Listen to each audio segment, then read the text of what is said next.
Hey, how are you, ni? Hello. How are you, ni? Papa.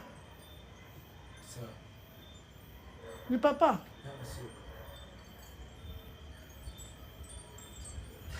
The girlfriend. Girlfriend. Yeah? Girlfriend. Hi. Hi, Joy. Mambo, Joy. Umenitupa? Siku hizi upatikani. Hi. Hi. Hey, Ashura. Hey, that's a nice name. Habari sienyu? Habari ya mutokako? Kids, imekuaje? Umetoka? Umetoka kupiga lap tu. Walk? Walai? Sijafika pale, nimezunguka tu. Ulikuwa umeenda kusengenya nani kwa simu? Siku hizi tushajua watu wengine wanachukuaga mawako za kusengenya watu. Labda Mose. Mose ndio ushinda pate. Mose wewe umesengenya nani? Yangu hata ukiangalia tu ni Moses Okutu last call. Mimi ni therapy. Ati wewe ni therapy? Kusengenya watu ni therapy? Nafanyia watu therapy. Wanaongeza hizo lights, unajua hivyo? Wanaongeza lights wapi? Street lights. Eh. Pale juu. Wacha wanaziongeza hivi kwa juu. Wacha waziweke zote. Ati you are eagerly waiting for this live. Wekwe kwa group. Guy, ujawekwa kwa group? Wacha nikae chini. Wacha nikae. Shika. Sasa hii kamera inaflipiwa aje? Megeuza. Nataka hii na hii. Nichane nywele. Unaona sijachana hizi ni nywele. Nani alikuwa amengojea live? Mko aje? How are you? How you doing? Wacha nikae comfortable. Leo sijui niko na feeling gani. Niko na feeling sielewi. Ati hi. Ati mwenye wanataka kwa group. Nani hayuko kwa group? Ako wapi Jenny? Rosie baby. Where are you?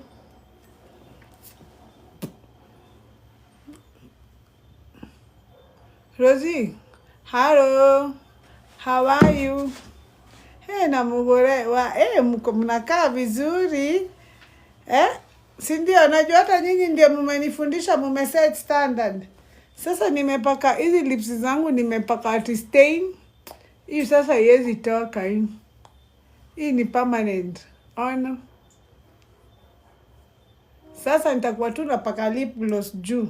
Siku hizi kuna maendeleo. Ati sasa tu napaka tu lip gloss juu tu. Hivyo tu. Lip gloss ikiisha naongezea. Hiyo stain haitoki. I know.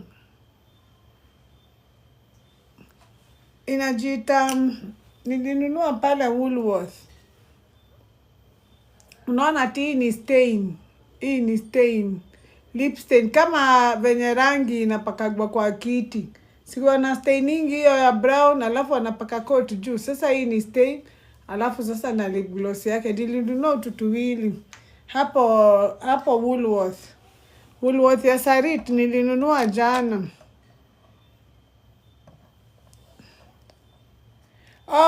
Salimia tu girl sana. Tulitoa nywele za blue. Mko aje? How are you guys? Ebu ni kwanza niambieni, how are you? How are you? How are you doing? What's up? Ebacha nisome nione mnadu aje. Masomo imewafikisha wapi? Progress? Mali umekwama? Masomo imewafikisha wapi? Uko poa kabisa? I'm good. Masomo imewafikisha wapi? Mnaendelea aje? Bacha nirudishe hii kitu chini kabisa ndio tuonane vizuri. Mnaendelea aje? Mmechange attitude. Maisha iko aje? Are you more peaceful? Are you more calm? Have you had a chance to sit with yourself? What came up?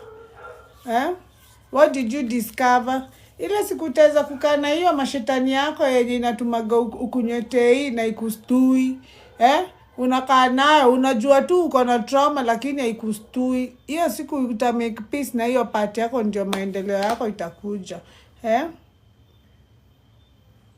Si ndio? January. Oh, Jenny. Hey, that is so nice. I'm good. Sinaona, si niliwaambia, unaona venye mliingia Januari na attitude poa, mkuboeka December. Sasa Januari zinakuwa perfect. Si ndio? Sasa ikianza Januari hivyo, sasa ni hivyo mpaka December. Hakuna kitu cha change. Si ushachukua momentum. Umeanza na momentum poa. Oh, thank you for the gift. At least wengine wanani appreciate yaki mpaka nashindwa what's up. Ona. Wazi. Si ndio? Januari haiwezi kubabaisha Januari. Sasa si unaona ni attitude tu ilikuwa inatuma uonange Januari atikiwa mwezi mbaya. Ati Januari, tangu umenipea gift, thank you. Ati unaona Januari ikiwa mwezi ngumu. Ati sasa Januari zote zinafikaga tu hati yako ikiwa imesink. Ati kwa sababu huyu mtu amenipea gift hivyo, hebu niambie hiyo testimony. Juu najua uko na testimony. Huyo ni lazima akuwe na testimony. Very calm, very peaceful, self-love. I'm filled with gratitude. Nini to pay your testimony. Hiyo lazima ikuwe ni noma. Hiyo lazima ikuwe ni noma. Sasa mimi nataka kuwajulia hali kwanza. Unajua nakujaga hapa na kierere na sikumbukaki kuwauliza mko aje. How are you doing?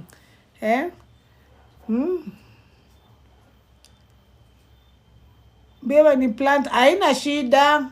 No problem. That one can be arranged. Na maisha peaceful. Si ndio?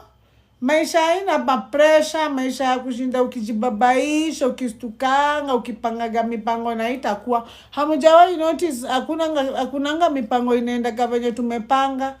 Hata kesho venye umepanga sivyo kutaenda vingine. Sasa why bother kupanga sasa in the first place? Sasa why bother ati sasa uharibu hii moment ati juu unapanga vitu za kesho na hazitaenda venye umepanga. Hazitaenda.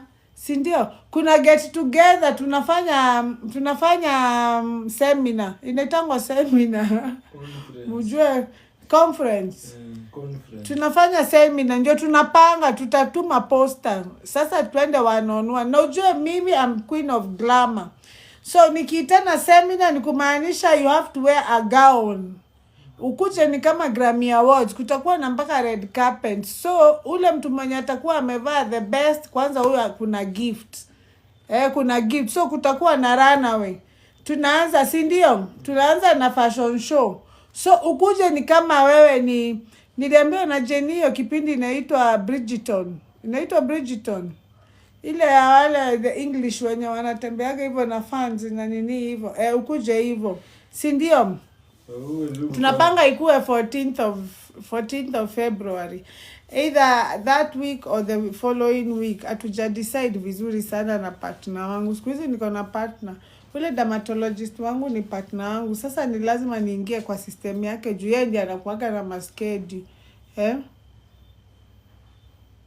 Si ndio date 14 February. Date 14 February. Kama uko na mtu, ukuje na mtu wako. Kama una mtu, ukuje, kuna watu hawana watu wanakuja. Tuna invite singles kwa sababu sasa Valentine's nani alidecide ati ni ya watu tu wenye wameshapata love. Si hata unaweza tumia hiyo siku kupata love, to meet somebody. So tuna invite watu single. Kama unajua uko single, ukuje. Kutakuwa na singles so that people can mingle. free people who can mingle. Si ndio? Si ni siku ya love. Si bado tuko within the context. Si ndio? Si ni siku ya love. 111. Si ndio, si ni siku ya love.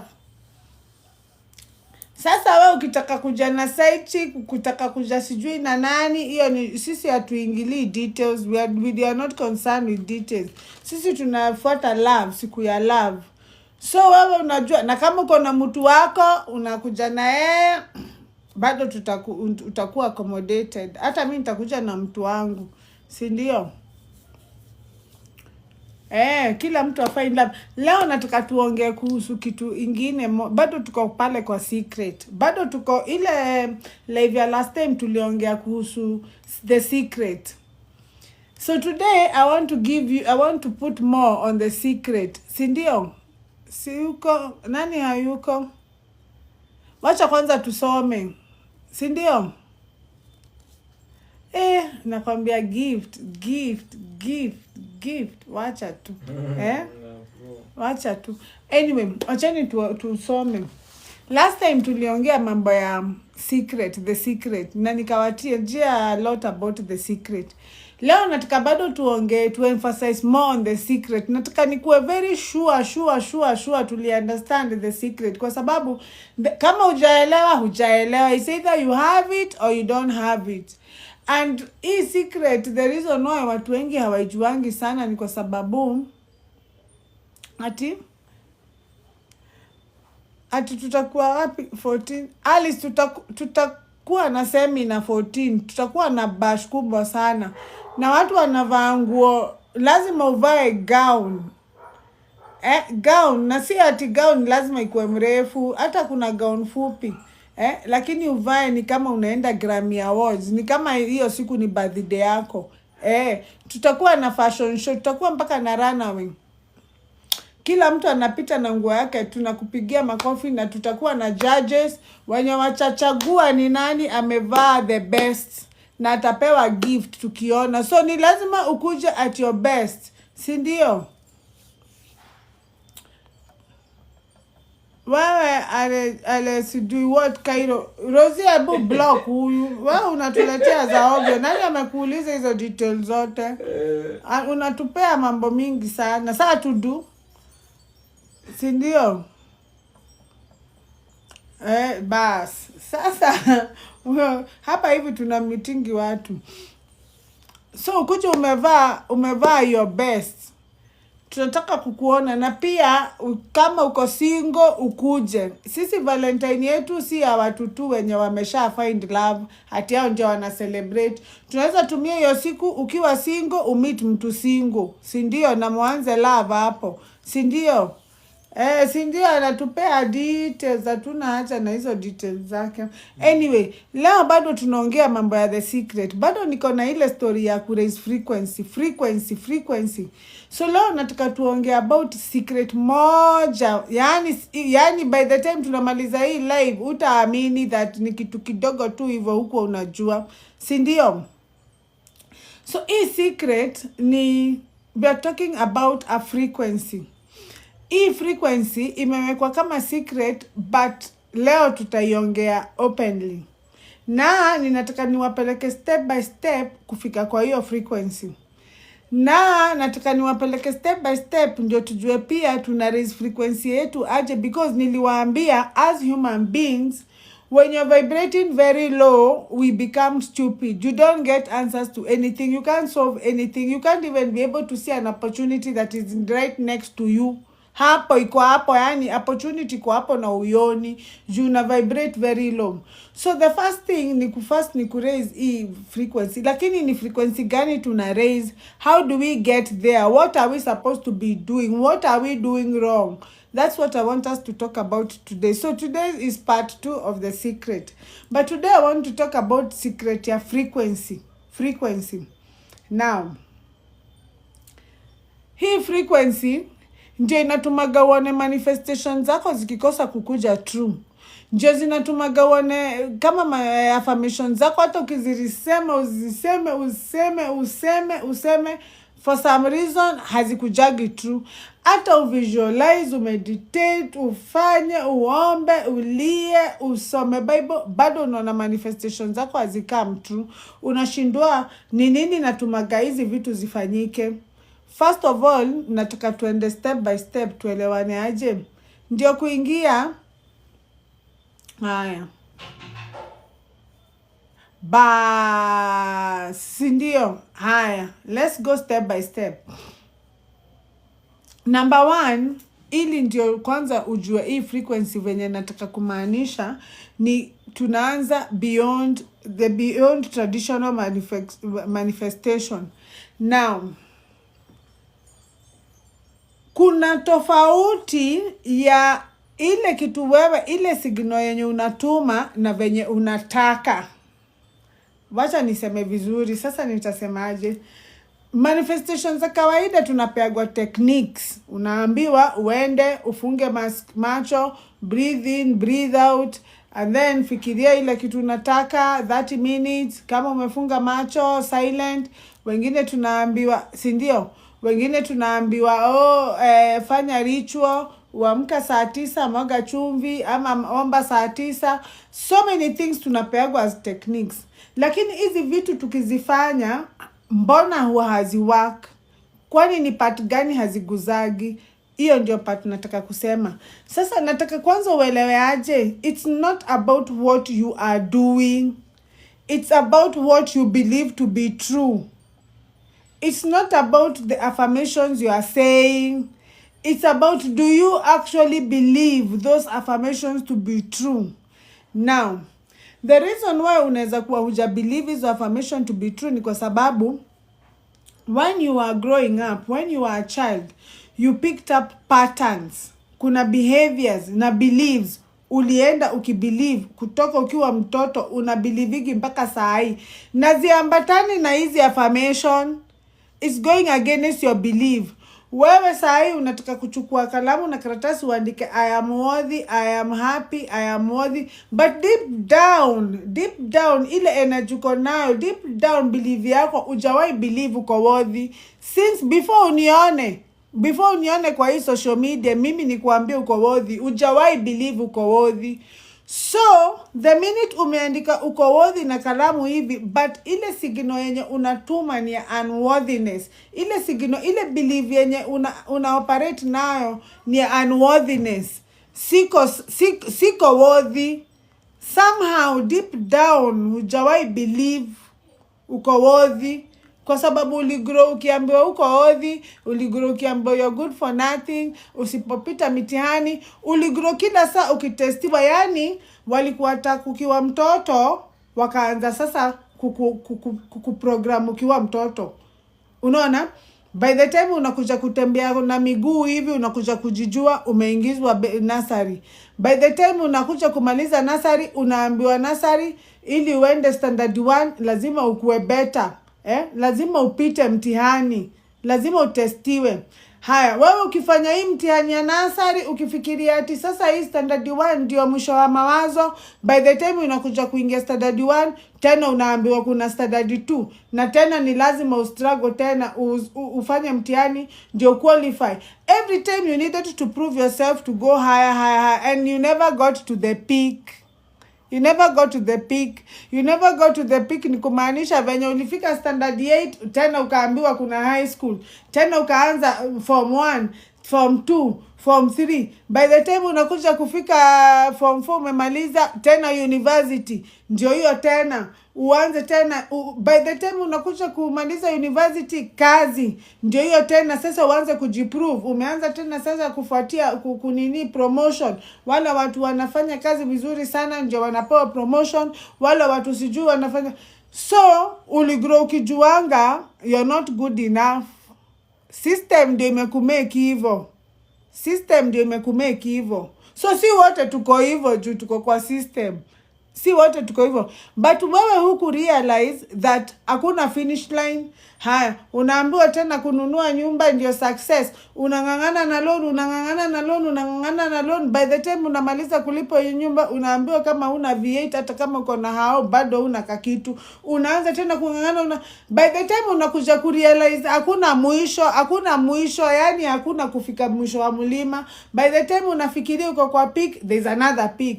By the time unafikiria uko kwa peak, there's another peak. By the time unakuja kurealize ni kamchezo wamekuchezea, uko na miaka 75. Sasa ndio mimi nikikutana na watu wenye wako na miaka 75 wamefunga high waist na amekalia sina tabu, anajaribu kujibamba, mimi namuelewaga kabisa, because sasa ni kuangalia naona gedha ya kuexist iko karibu, na saa hii amenotice kuna vitu mingi ya kufanya, ati kwa sababu nyinyi mnaona mnamkataza. Sasa ajali saa hii hata zile vitu wa kufanya akiwa kijana, saa zenye umri inamkubalisha, saa hii ataifanya openly. Mkitaka kumjudge. Mimi nawaelewaga kabisa. In fact, at least amegundua, hata kama ni dakika ya mwisho. Kuna wenye wanaishiaga tu, mtu anaishi maisha yake yote na haja notice, amekufa tu hivyo, si ndio? Sasa sio hiyo naongelelea mimi nataka kukuambia, because ukifikiriaga you always have to approve yourself to qualify to the next class, to the next class, to the next class, to the next class. Sasa lazima mpaka saa hii unafikiriaga that manifestation yako inakuja after you qualify kitu, maybe after you pray harder, maybe after it's a reward after you do. Hapana, that's not what I'm talking about. I'm talking about zile beliefs zenye una believe to be true. Hizo ndizo zina run maisha yako. There is nothing that can happen in your reality that can go beyond your belief. If you don't believe you can be successful, even if you are firm, even if you cry, hata uokoke sijui kiasi gani, hata ufanye aje, God can never go beyond your belief. In short, God cannot give you what you don't feel worthy of. If you are not feeling worthy, it's not available for you. It's not available for you to. It's not available for you. Simple. Hakuna hata hakuna complication kubwa, hata hakuna kitu in fact it's literally ni hivyo tu, nasema simple tu. Usiweke mind yako hapo overthink. Hivyo tu venye unasikia nasema hivyo tu, si ndio? Now, mimi sisemi sasa hiyo manifestation ya kujaribu, nasema manifestation ya wewe kukaa chini unajua mimi nina believe kabisa beyond every reasonable doubt that success is mine, that I can do it, that nothing, that I'm not in nothing is off limit for me. Ujipatie hiyo ruhusa ya ukweli. Hiyo ndio kitu number 1 ni lazima ufanye. So ni lazima uende beyond the traditional manifestation. Ni lazima uende beyond hizo techniques. Ni lazima uende beyond hizo practices unafanya. Uende beyond religion. Uende beyond who you think you are.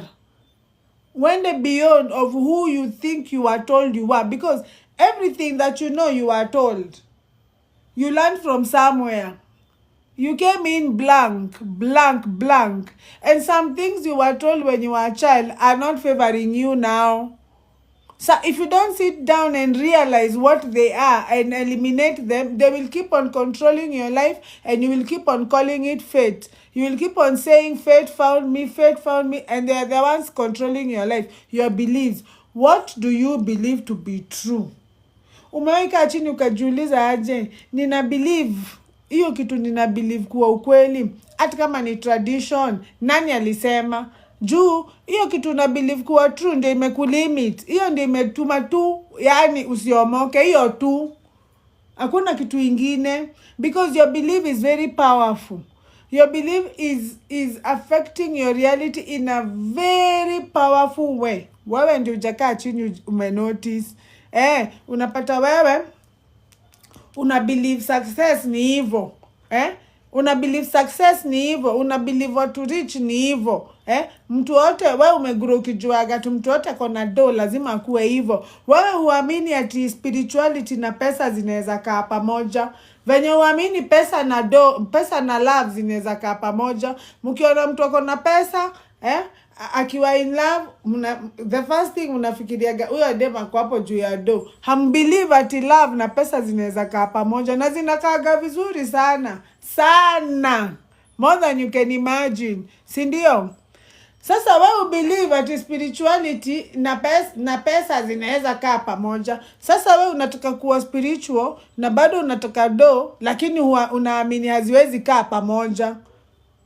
Sasa si unaona hapo hivyo, hata wewe ukikuwa Mungu na ujue mtu mpe nini, yeye mwenyewe hata ajielewi. Ndio unaonanga ukiomba maombi yako inakaanga ni kama imenyamaziwa, nika upati jibu juu hata Mungu ajue akwambie nini, juu wewe mwenyewe hata una msimamo.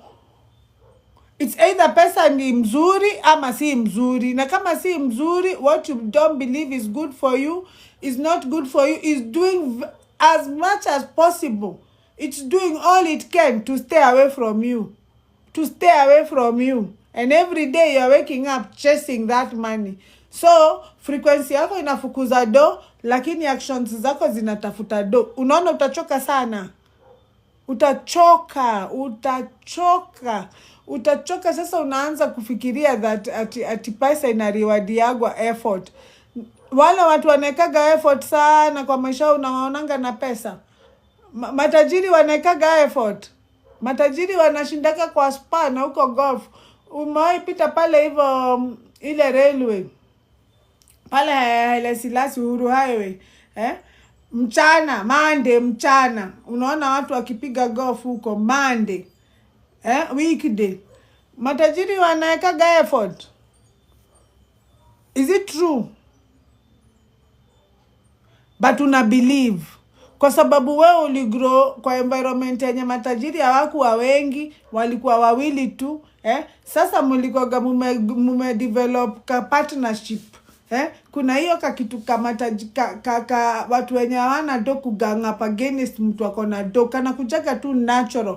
As long as wewe una do, as long as wewe uko na do, wewe uko kama sisi, wewe si mmoja wetu.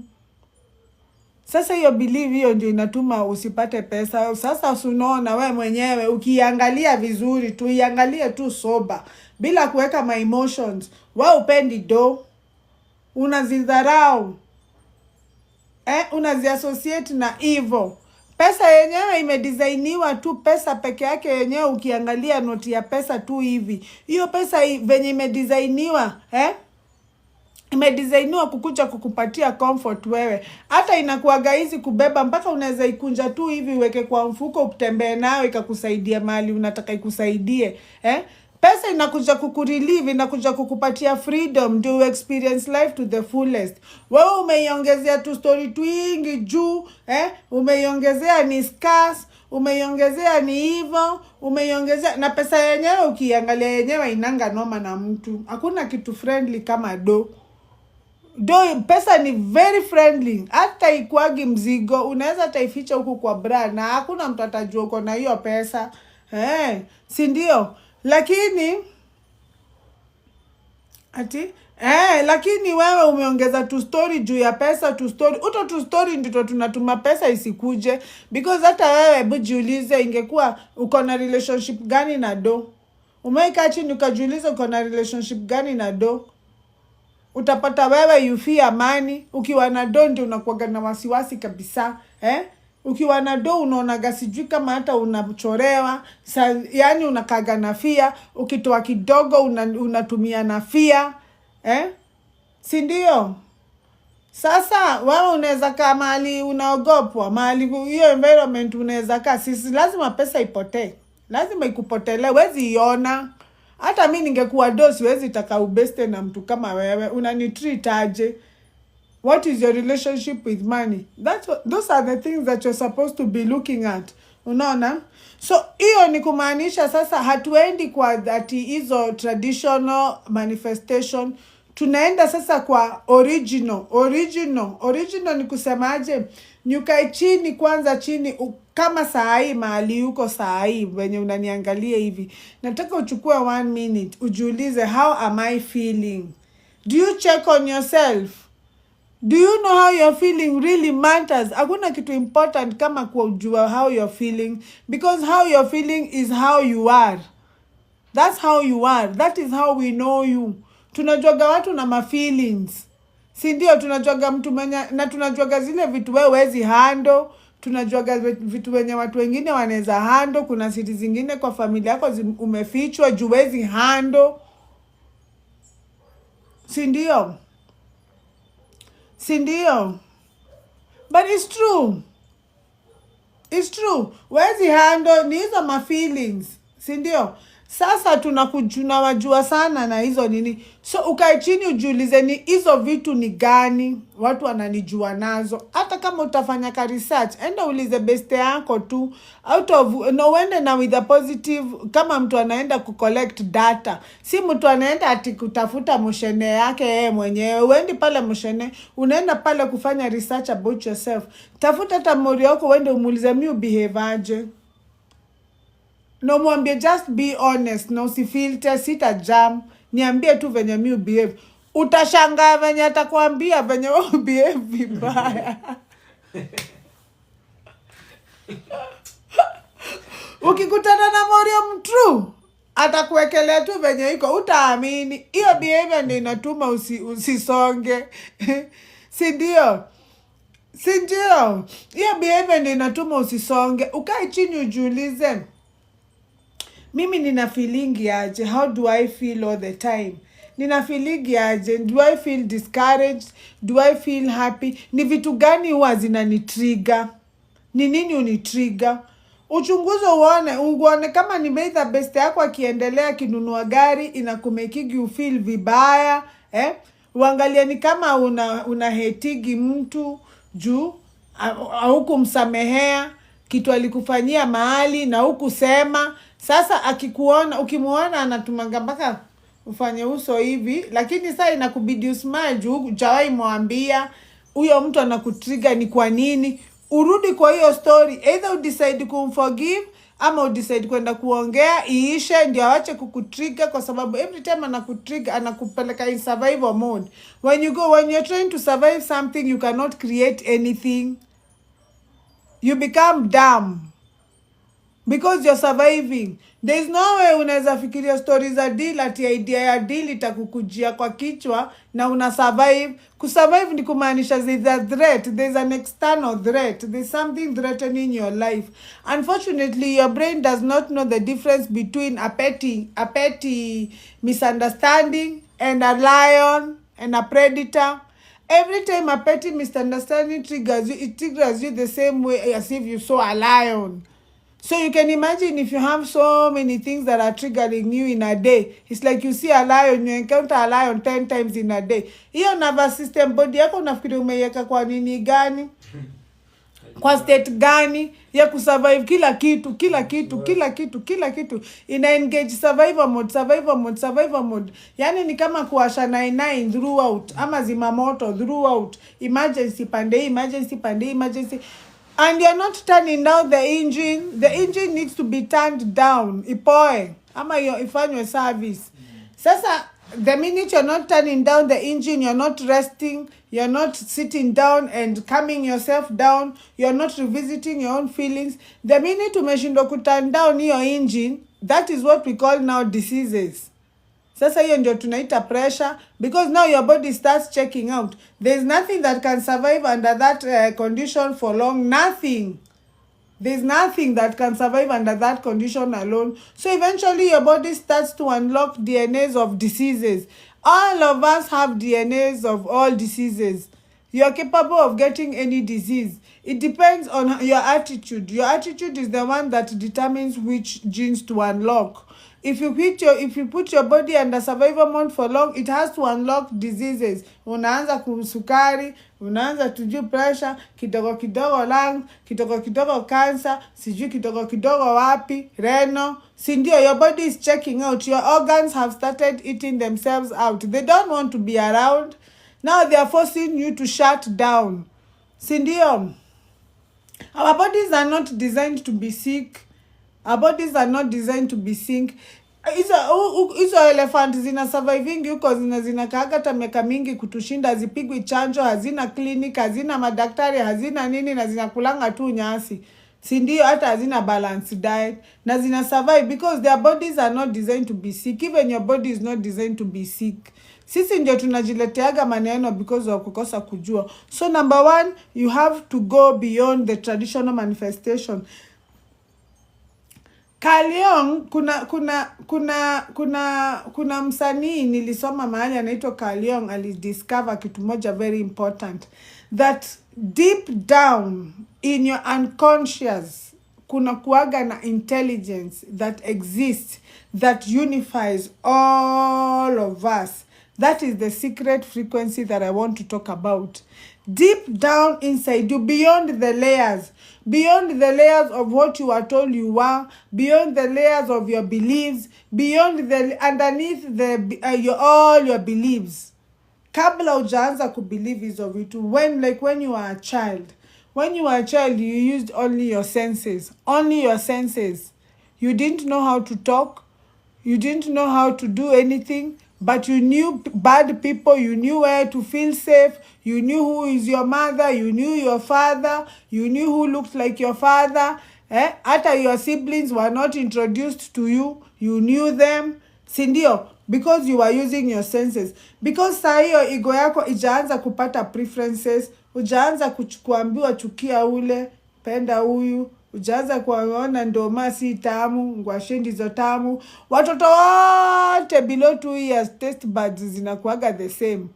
Watoto wote wenye wamezaliwa hawajui chumvi, hawajui sukari, hawajui nini, vitu zote taste the same. Ni lazima waanze sasa ego ianze kuform preference. Napenda chai ya maziwa, sipendi ya maziwa. Sasa ego imeanza kuform. Mimi naitwa Wangeshi, siitwi Wamboi. Ego imeanza kuform. Mimi ni Mkikuyu, Wakikuyu, tunakulanga hii, tunawanga. Ego imeanza kuform. Sasa kabla hizo layers zote za hizo vitu zote uliambiwa wewe uko. I'm talking about your true essence. You know? Deep down beneath all those beliefs, beneath all those layers, there is an intelligence that unifies all of us as one. That is why you see sometimes you can think about somebody, kumfikiria tu na fulani alienda wapi, alafu poteze hiyo story and then uone huyo mtu amekupigia. How did you do that? Au mpatane. Sindio? Au mpatane. That is why unaonaga most of the things, zile vitu zote zenye zinakufanyikiaga kwa maisha yako hazifai kukusumbua. Zinafaa wewe uzichukue kama, because your unconscious, your subconscious ndio iko responsible for your reality. So what is in your subconscious is what you're supposed to be looking out, because it's the one that is driving you. So your subconscious, the only way it expresses itself is through the mirror, your reality. So what is internal is the one that is causing what is external. So instead of taking this external and believing your external to be true, this external is designed as, sasa nitakwambia as what? As lights za dashboard kwa gari. Those indicators ziko designed kukuonyesha saa zenye gari ina leak, saa zenye unaambiwa ucheck engine, saa zenye unaambiwa fuel pump iko chini. Hizo indicators ziko pale kukuchanua, lakini you're not supposed to fixate on them. You're not supposed to sit with them. You're not supposed to sit with them. So, alikuwa nasema, because the unconscious, we have one unifying field that connects all of us. So, the minute umemanage kuingia kwa hiyo frequency, the minute umemanage sasa kudisbelieve everything, umeweka kila kitu yenye unaamini to be true. Hata hiyo kuamini ati success si mzuri, hata hiyo kuamini money is the root of all evils, hata hiyo kuamini huwezi enda beyond mahali fulani, mpaka sasa wewe unajipangiaga mipango, na hiyo mipango unajipangiaga hata ijafika kakuota yenye Mungu anaweza kupangia. Saa zenye Mungu anajaribu kukutoa kwa hiyo box, uache kukaa kwa mtu mipango kidogo kidogo, ukuwe open kwa mipango kubwa, wewe unaichukua kama punishment. Hapo sasa ndio unaanza kujidoubt. Hapo sasa ndio unatumia hiyo opportunity kujigandamiza badala ya kurelease, badala ya kusurrender. Uone kama si hivi, wacha nigojee Mungu anionyeshe ni aje. So beyond that, kama unaweza fika kwa hiyo frequency, si ndio? Wacha niwasome venye nimeandika. Carl Jung's collective unconsciousness. You stop operating from a tiny island of your conscious mind and start tapping into to unconscious universal intelligence. Has this ever happened to you? You've been struggling with an issue and boom, out of nowhere a perfect solution drops. Si ndio? Unapata gatu saa ingine umestruggle na kitu, then you decide, wacha kwenda venye kutaenda. Wewe to you umegive up. And then just when umegive up, vitu zinajipanga tu. Vitu zimejipanga tu. Hata wewe mwenyewe uko na hiyo testimony unasemaga mimi nilirusha mikono vitu zikajipanga tu. That was not giving up. That was the surrender I'm talking about. You surrendered. You stopped making plans. Sometimes hata problem mingi kuagi na problem yenyewe. Problem inakuaga wewe kuingilia hiyo problem, kujaribu kuitatua. Sasa wewe kujaribu kutatua hiyo problem inakuwa bigger problem than the problem itself. Na saa ingine hii problem inatakikanaga iende. Ijipeleke tu. Saa ingine your hand is not required. It's not everything that require your hand. Some of them unajiangalilia tu. Saa zenye umesurrender ndio unafeel. So saa zenye umesurrender, unasarendiki kwa where is the miracle there? Unasurrender kwa that intelligence. So saa zenye umesurrender ni kumaanisha deep down umewachilia. Unaona, umewachilia control. Control ndio shida. Sasa opposite ya control ni trust.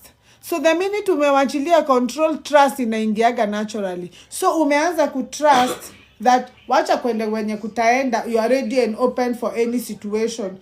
Kenye kitaumana kiumane, kenye kitazaliwa utanyonyesha. The minute umefika kwa hiyo state, umesurrender. Ni lazima usupplywe na solution.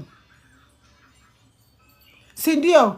That higher, you have tapped in that frequency yenye nawaambia. That is what we call the God state frequency. But ina require uforgive kila mtu. Ina require usahau na hizo vitu na believe to be true. Hata kama unajitaga Mkristo, ina require uweke hiyo Ukristo chini. Chini ni kusema sasa wewe unaenda in God state, ati utawacha vitu viflow. Kazi yako ni kubelieve na kutrust na kuobey. The only problem watu wengi mko nayo hapa ni disobedience. Si ati unworthiness, si ati lack of potential, si ati ni DNA, ati kuna watu wanazaliwa na DNA zingine za mado, wewe ulizaliwa na yenye haina mado. Ni disobedience tu. Kukosa tu kuobey. Angalia zile siku zenye umeenda against your own instinct. Kitu ilikuambia usifanye, ukafanya. Kunaendaga aje? Disobedience. Na most of the things that unakuanga ukipitia through, unakuanga already uko guided. Kuna kitu inakuambiaga tu, dhamiri tu inakuambia tu, na inakuanga na we bumper to bumper. Usitume hiyo do, unakoniwa. But we una override na logic. Lakini nikipata hii deal ikikuwa ya ukweli nitakuwa nimewahi, nitalipa rent 6 months. Sasa umeanza kutumia logic. Lakini dhamiri yako, intuition yako itumiangi logic. Hizo mbili hazipelekanangi. In fact, your instinct is not supposed to make sense. Sasa ikikosa ku make sense kwako, unaidismiss as coincidence. Haiwezi kuwa. Haiwezi kuwa aje. It's too good to be true. Mimi. ufeel hata hujawahi accept, hujawahi ona kama uko worthy anything. Sasa hata saa zenye vitu mzuri zinaenda kukufanyikia unazirejectiki kwa sababu unaonaga ati mimi niangukie aje, ati ni mimi nimeangukia hivyo. Uchali yako na do hivyo, ati anakuja kunichukua ghetto. Ai, huwa ananienjoy. Amewacha mademote Kilimani. Sasa umeanza kutumia logic. Na hazipelekani, badala wache tu iflow tu. Unaona? Si ndio? So, hiyo intelligence ndio nasema. Then, kuna jamaa anaitwa David Hawkins. Nilifanya research. David Hawkins alimanage to study consciousness for a very long time. For a very long time with many studies. Akakuja kudiscover aje consciousness iko na levels. Iko na levels. So after umesharudi kwa ile, after sasa umemalizana na kurudi kwa to your heart. Number 2, to understand levels of consciousness yetu ni kusema aje. Hopkins alidiscover that kuna kuwaga na frequencies, na kila frequency ndio ina determine level ya consciousness yako mahali yuko. Na level ya consciousness yako mahali yuko ndio ina determine maisha yako venye itakaa. Ama the kind of messages you're going to receive. Ama the kind of life you're going to live. What do I mean? Akasema, your emotions are not random. You guys have not slept. We're eating food. You're eating from here. Leroy, can you go and eat from inside? I want to sleep with you. No. I'm not doing noise. I know you're not making noise, but you're distracting me. I'm not telling you again. I'm not telling you again unless I have become a radio. Need the power bank. You want the power bank? Here. I'll play kidogo. Thank you. Welcome.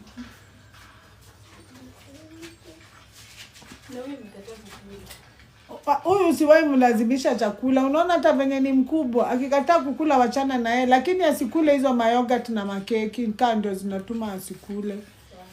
Move, Leroy.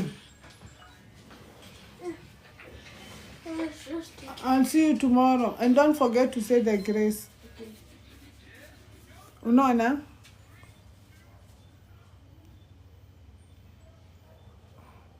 La, si tunauzaga skin care, tuko na Kagesh Naturals. Jenny, ebu nini blue umuonyeshe. Mi ujipaka hizo, by the way. My products tu ndizo mi ujipaka. Sina ati anything secret, ati big secret. Nizo mi ujipaka. Zote ni natural. Zote ni natural. Anyway. Your emotions aren't random feelings passing through. They're actually precise indicators like instrument on a dashboard showing you exactly where your frequency is vibrating now.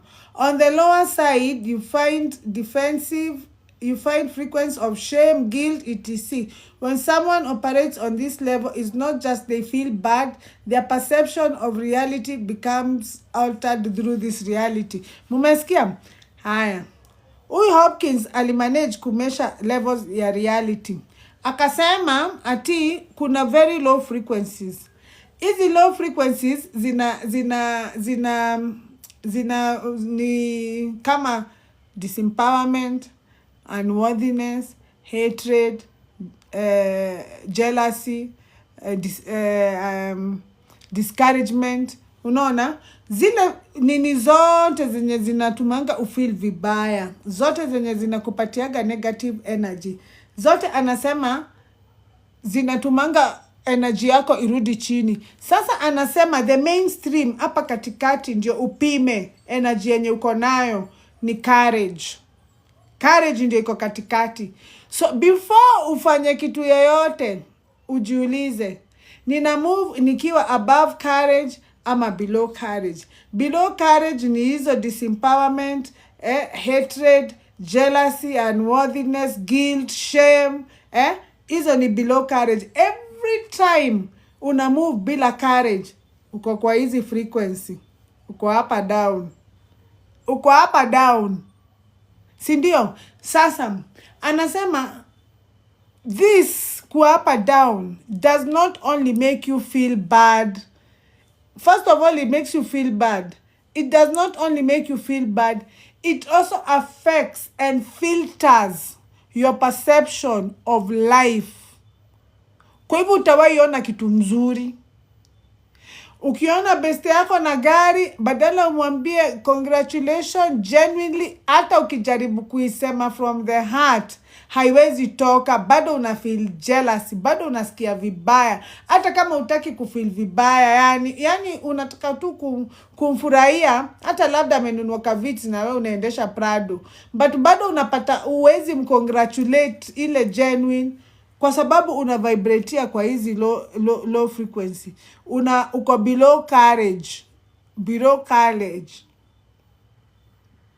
Lakini ukienda above courage tunaongea about love, tunaongea about worthiness, tunaongea about peace, tunaongea mambo ya joy. Unaona? Hizo frequencies za juu, hizo zenye zina vibrate juu, hizo they don't just make you feel good, they also affect your perception in life. So every time unaona kitu, most of the time utakuwa unaona kitu inakufanyikia, but unatafuta uzuri ya hiyo kitu badala ubaya hiyo kitu. So ukikutana na mtu mwenye anakubo, badala ya kuanza kumgandamiza, kumreact, kumchapa, kumquestion, unaelewa, in fact una appreciate that they are able to give you a different opinion from yours, because at least you have had a different opinion from yours. Not to try to recruit them to agree to your opinion by force, by fire. Apana. Sasa perception yako, because you are vibrating very high, itakuallow kuenda above the illusion na uelewe that person can only give you an opinion based on their own perception of you, based on how they see you from where they are standing. There's how people see you. People have very different versions of you in their minds. You don't exist in every mind in the same version. Kama mimi watu wengi sana, mimi kwanza I think nakuwaga na version 500 na. Kwa sababu mimi kama kuna kitu nilikuja kudiscover ni ati I don't have to put up with bullshit from you. Especially most of you, mnaleteaga watu bullshit, ukijuaga unakuja kunisiphon. Wachani niwaambie kitu moja nilidiscover. Those people who are vibrating very low, they cannot give you any good energy. They are there to take. Because they are already vibrating so low, their energy is so scattered, is going to structures that are not helping them, like jealousy, unworthiness. Sasa all those structures are feeding their energy and they are not helping them. So anywhere they come, mali wanakuja waone, they're like energy vampires. Mali wanakuja waone mtu ako na energy power, they will try and take your energy away from you by offending you, so that you can react. The minute amekuoffend na umereact venye anataka ureact, amekuibia energy without your consent. Kwa sababu sasa mumefanana, amekurudisha level yake. So mimi nikishajua hivyo, number 1, mimi nikienda out sijoiningi meza ya watu najua. Hata nikikutana na wewe nipate tunajuana, mimi sijoiningi hiyo meza. Kwa sababu nataka nikae meza yangu, ndio wewe ukikuja kunijoin, utakuja kunijoin under my own terms and conditions. So nikinotice unataka kuniletea za ovyo, na what is it? The phone is not working. Give Keith to fix it for you, JJ. It's where? Keith is upstairs. And stop hanging that power bank like that. JJ, I will not share my power bank with you. Okay. Sindio? So, Sindio, they know what they are doing. They are coming to at least get some energy from you. Because now they are like vampires. They are thirsty. They don't have energy. Energy yao imeenda. Unajua how much energy you need to hate somebody? Kuhate tu mtu. Unaonaga mtu mwenye unahate venye akikuja mahali huko naja kuongelesha venye yeye kudistort. Anakudistort, anakuharibia mood, anakuharibia energy, hata kama ni former, ana make heart yako irace ni kama a marathon runner na hujatoka mahali huko. You can imagine your heart racing at like a marathon runner on a closed system. Juu kimbi, at least marathon runner anakimbia, ukimbi.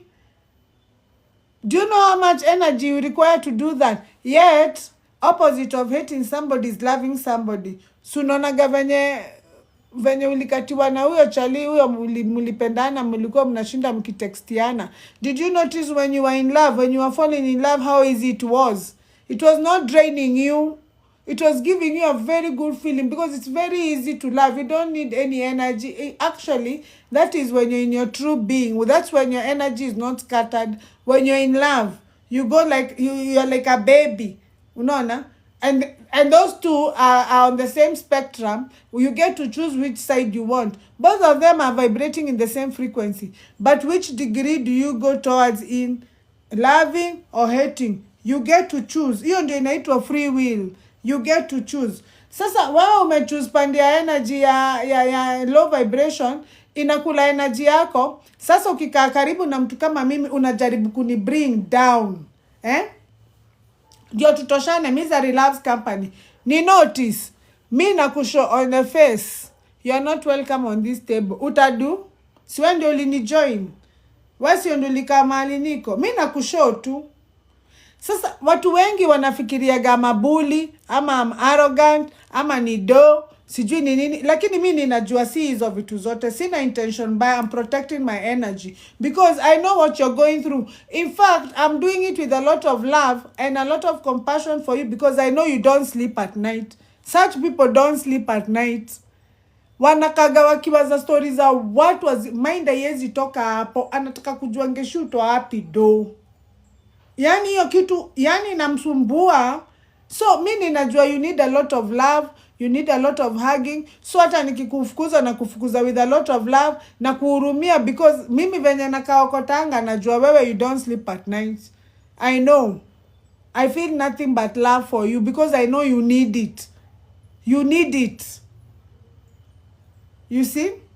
That's exactly what I'm talking about. So, watu wengi sana wako na version mingi zako za kwa mind yao. Some people think you're nice. Some people think you're ugly. Some people think you're beautiful. Some people think you're lovable. Some people think you're not.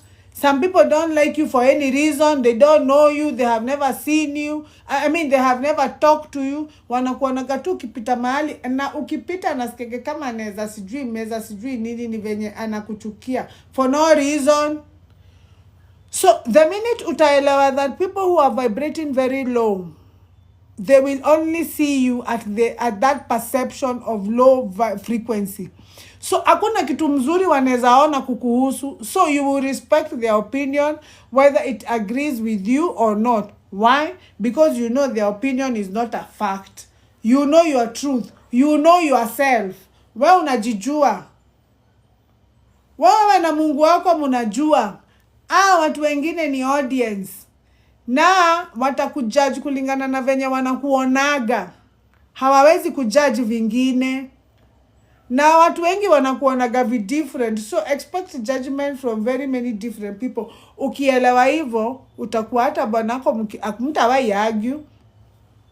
Mimi kama mimi bwanangu tukikuwa na difference ya opinion kwa hii nyumba, mimi huwezi nipata ati nimeraise mdomo juu ya. First of all, ninamwangalia straight in the eye. Kama simpagii jibu na msikiza. Kwa sababu nataka kuconnect na yeye, nataka kuelewa where are you coming from. Before I give you an answer, before I oppose, before I say no, I want to completely understand beyond any reasonable doubt, where are you coming from? Then when I understand where he's coming from, if it differs from mine, the idea is not him to recruit me. The idea is for me to thank that opportunity for giving me a chance to hear a different opinion from mine. Not to recruit him, not to fight about it, not sasa inakuaga kama ni contest. Sasa we want to show who has power, who doesn't have power, show of power. Kwanza hiyo show of power imeharibu familia mingi sana. So what? Show of power and your equal partners. Show of power aje. Show of power we are equal. You need me, I need me. I need you. No one can survive without the other. I need the sperm, you need the uterus. Sindio? Sasa show of power inaingilianga wapi? Where is the show of power ingiliaring? So, number 2, you have to understand that understand that when you're vibrating, understand that when you see things happening in your life, in your reality, use those incidences, especially the ones you don't like, especially the challenges that you're going through. Use those challenges to discover more of yourself. To discover more of yourself. The minute you start choosing your challenges to discover more of yourself, you tune into that frequency. The secret frequency that I'm telling you about that manifests everything, the God state. You tune into the God state because now you have detached from judgment. Sindio? Now you have detached from that judgment. Sindio? So, ukinotice, sasa, sijui nitaiweka aje. Mtu mwenye ana vibrate below courage. Mtu mwenye akona low frequency. The best thing unaweza jua uko na frequency gani saa hii. Because the most important thing ni kwanza kuelewa ni wapi. First of all, ni lazima ukue very honest to yourself. Ukae chini ujiulize, who am I when no one is watching? See who you think you are. See here. See who you wish you are, you portray you are on social media. See here. See who you are when you're in front of people, when you have to wear a mask. See your mask. Who are you? Who are you? Who are you? Like, who are you? You be honest. Ukwe tu very honest with yourself. Because once you're not honest with yourself, even if you start on this journey, you will have built your house on sand, itaboromoka tu. Sindio? So ukwe honest ujiulize, who am I? Number 1, ili kujitest. Mse niwekee chai. Number 1, ili kujitest. Ukitaka kujua mtu mwenye ana vibrate in very low frequency, every time ako triggered, ana reactigi tu. Ni wale watu wanasemaga mimi siwezi onyeshwa hivyo. Mimi napita na mtu mbaya sana.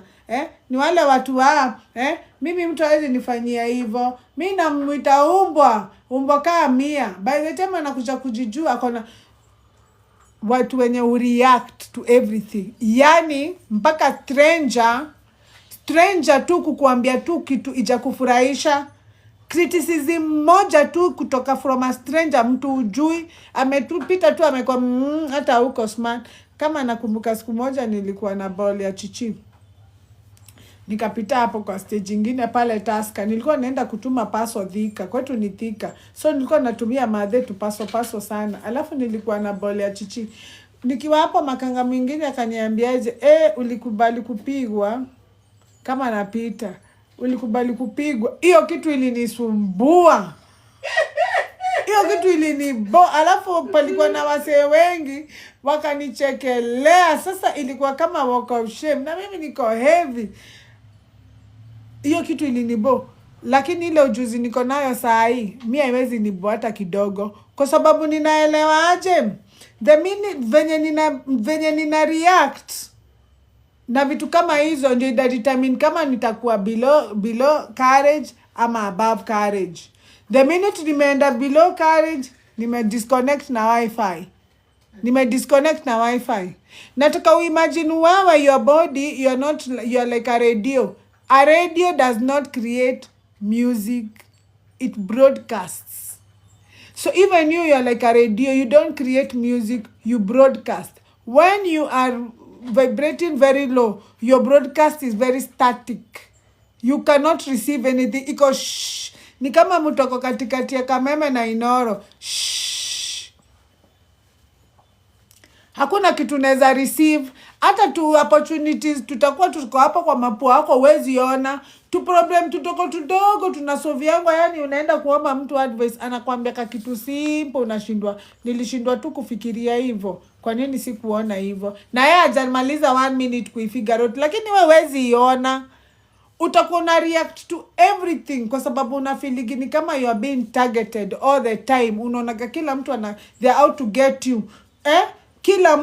kila mtu unaona, yani even your wife, your children, your friends, unakuwaga tu na you are protecting yourself all the time.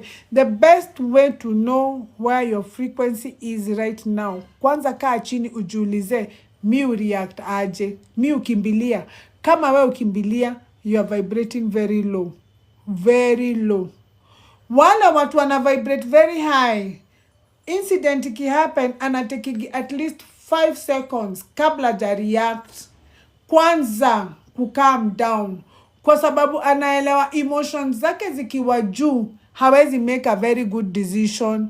So anaelewa ni lazima kwanza ningoje emotion irudi chini ndio ni deal na hii issue amicably. Uvo ndivyo unajua you are vibrating very high. Mtu mwenye ana vibrate very low ni mtu ushinda akijidefend kila saa, huonangi makosa ni yako. Kitu mbaya iki happen, are you always the first one to look for somebody to blame, blaming other people all the time? It is never your fault. It means you are vibrating very low, very low. People who are vibrating high, instead they sit down and ask yourself, what is this situation trying to teach me? Kwa nini huyu mtu ananikelelesha hivyo? Why is this person very angry? So the minute amejiuliza huyu mtu anajaribu kunifundisha nini, unaona huyo mtu hawezi react, emotions zake amezibalance, amemanage kubalance, na in the end utakuja kurealize atamkumbusha that hata yeye mwenyewe you have forgotten to check on yourself. Utapata huyo mtu mwenye anakukolelesha hivyo akikwambia siku hizi you perform, siku hizi you're not there for me, I'm not seeing you. Utapata wewe hata wewe mwenyewe siku hizi umejiabandon. Umeanza kufikiria mambo za watu sana kuliko venye unajifikiria. Umeanza sasa kubebwa na social media. Lifestyle zenye unaona watu wanaishi kwa social media, umeanza kukompea na ujui ukiingia kwa hiyo frequency. Utapata huyo mtu amekukumbusha, aya, nimejisahau. Huyo mtu ana vibrate very high. Hivyo ndivyo unajuanga. Jiulize, the minute umepata challenge, ni nini, how do you react when you get a challenge?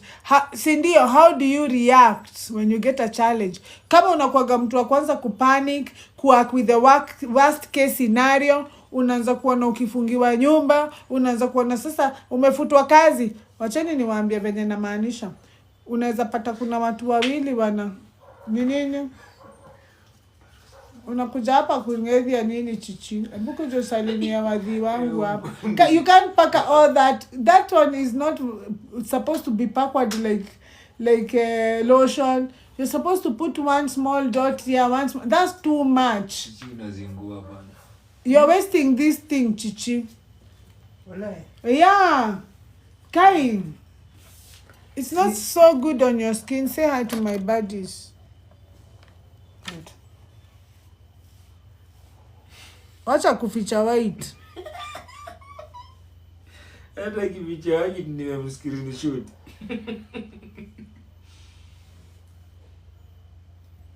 Hai. Ati walisema ati mimi ndiye nilianza kukuvalisha tunguo tufanifani kutoka kitambo. Fanifani azin. Ati tule tu tracksuit nilikuwa nakubaia steto. Ati ni tufanifani. Jua. Mesalimiwa na watu wote hapa. Don't be pakaring. And you're still pakaring like that, and I'm telling you not to. You didn't have to. You just put it on tissue. Oh. Unapaka dot hivi ukiruka sio kama mafuta. Unajua ni chemical. Utaamka asubuhi. But I don't put it on my face. Just on my hands and my legs. Your hands and your legs are not part of your body. Sizo zinafaa, they are not part of your. Sasa unaona? So unajua unareactigi aje? Ukipata ka challenge kana kutumanga upanic, kana tumanga uanze kuona unawak na the worst case scenario. Kama unawakigi na the worst case scenario, you are vibrating very low. Nimwambia kuna tofauti ya watu wawili. For example, tuseme watu wawili wamefutwa kazi. Tuseme mimi nimefutwa kazi na wewe umefutwa kazi. So mimi niende na idea ya kama nimefutwa kazi, haina noma. Sitawahi andikwa tena, sitafuti kazi tena, nitajiandika, nitatafuta kitu ndafanya, nitaanza small business na najua itapik. And then kuna wewe wa kufikiria sasa nitatoa wapi rent? Kai, watoto wangu watasoma, vile nasikiaga life ni hard, watu hawana job, mtu struggle kulipa rent, watoto wanafukuzwa shule, sasa nitafanya nini? Wacha nikuambie, watu wawili wamepetwa na msiba the same, na kisanga the same, but hawaja react the same. Those two minds are going very different places, yet the only thing imewapatia different direction ni perception tu. Moja ana vibrate low, mwingine ana vibrate high. Sasa huyu mwenye ana vibrate low ni lazima adidimie, ni lazima akose hiyo rent, ni lazima watoto wake wasisome, ni lazima hiyo maisha iende hivyo. Na yeye huyu mwenye alidecide hata wahi andikwa kazi tena, ni lazima aanze business, ni lazima iprosper. Na hizo story mumesikia mingi sana. Most business owners have that kind of story. That's a very common story. Mimi nilifutwa job, nikasema sitawahi andikwa tena. Na pia wale watu walifutwa wakakosa waka lose hope. Pia hizo story ni very common. I'm sure you know somebody. It's very common. The difference is perception. Na perception is tempered by which frequency you are sending out. So low frequencies zinakuwaga ni kama mtu amevaa goggles, lakini hizi goggles zinamuonyesha limitation ya struggle na limitation. Vitu kuisha, unaonanga vitu zikiisha, una struggle ya hizo vitu zinaisha, unaingia hizi mbili zina struggle. Struggle inakuja and then vitu zinaisha. Struggle inakuja and then vitu zinaisha. You are in a loop. Now you are stuck. Now you are in a pattern. Sasa you be struggling, ikiisha. Struggling, ikiisha. You are very hardworking, hauna hata savings. Hauna anything, but you are very hardworking, you are not lazy. Sasa, unajikonsoligi ati poverty is holy. Just because you are poor, automatically you are spiritual. Automatically you are going to heaven. Ni kama sasa wewe umesafa huku earth, hawezi kuwa tutasafa tena atupelekwe hell wow. Utakiona.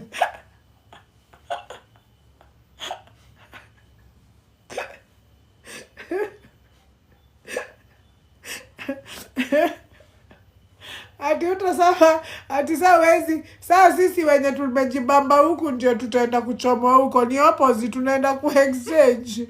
Wewe acha jokes.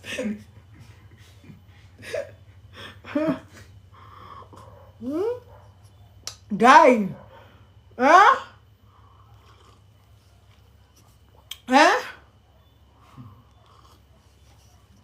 Where Finis, hebu niambie, am I talking to you? Where Finis? Atetamaka. Kuna mtu anabelieve hivyo, mimi naisema kama jokes. Wacheni jokes. At this day and age, stop joking. Ati? Sindio? No.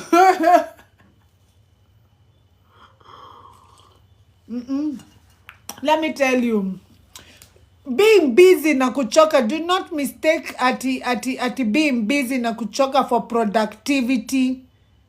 They are not the same. You can be very busy but you're not productive. Hauna kitu, hakuna outcome. Okay, unaingia gamboka 5 every day. Where is the outcome?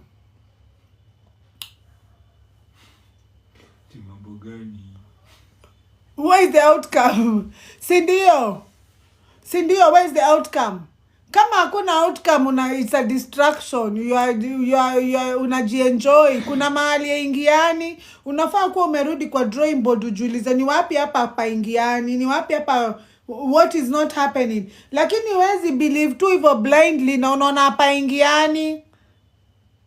Ni lazima ukuwe curious, ni lazima uquestion. Sasa sisi tulifundishwa ati kukosa kuquestion ni kuwa obedient, your discipline.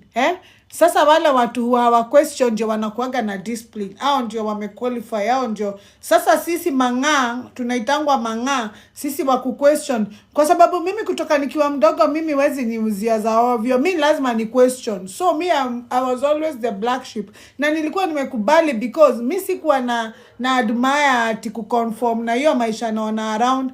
Naona wale watu wameconform ile deal wamepata haiwezi. Me I want more. Yeah, so siwezi fit. So nilikuwa sikuwa na problem kuwa the black sheep. Hata saa hii bado mi ni black sheep by the way. See, I don't mind being different. What's wrong with that? I don't want to be like everybody else. What's wrong with that? What's wrong with that? Si ndio? So, wewe utaki kuwa different. Sasa unafikiria hiyo ni discipline. Umeconform na vitu haziambatani na purpose yako. Sasa is keeping you away from your purpose. Sasa imebaki you are just wandering. Every day, even tomorrow, unangojea kukucha, you continue wandering, being busy, and then at the end of the day, you have nothing to show. Wewe ni hapa kuna kitu, kuna hesabu haiendi.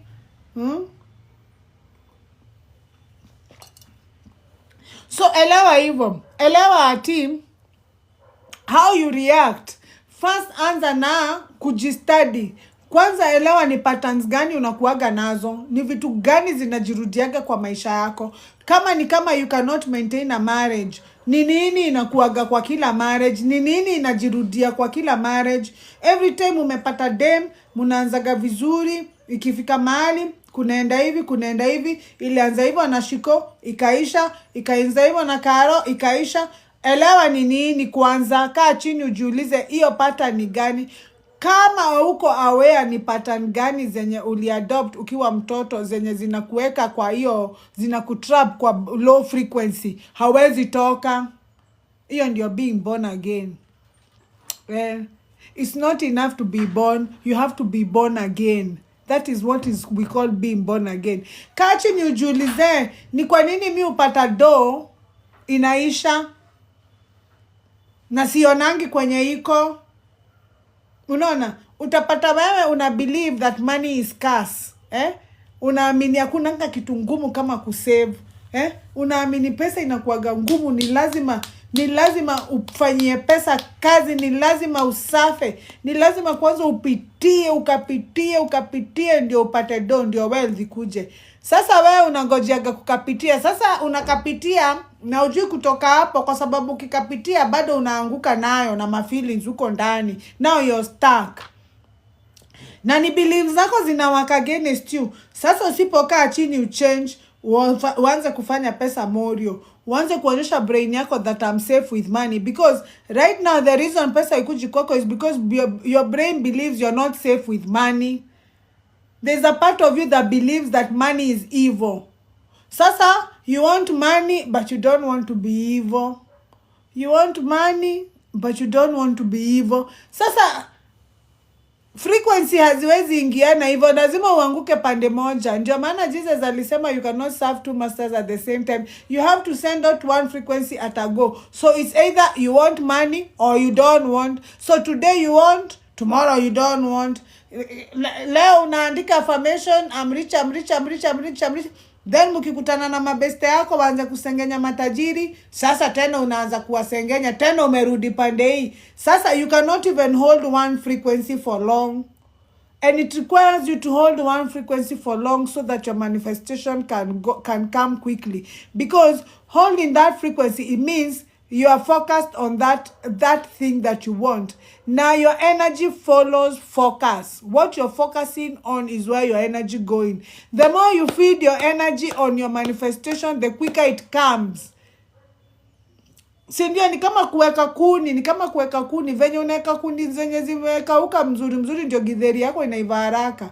Lakini sasa wewe una manifestation zako zikucheki, unaweka focus Sunday unaweka focus kabisa. Monday unatoa focus, unarudi kuwa beach.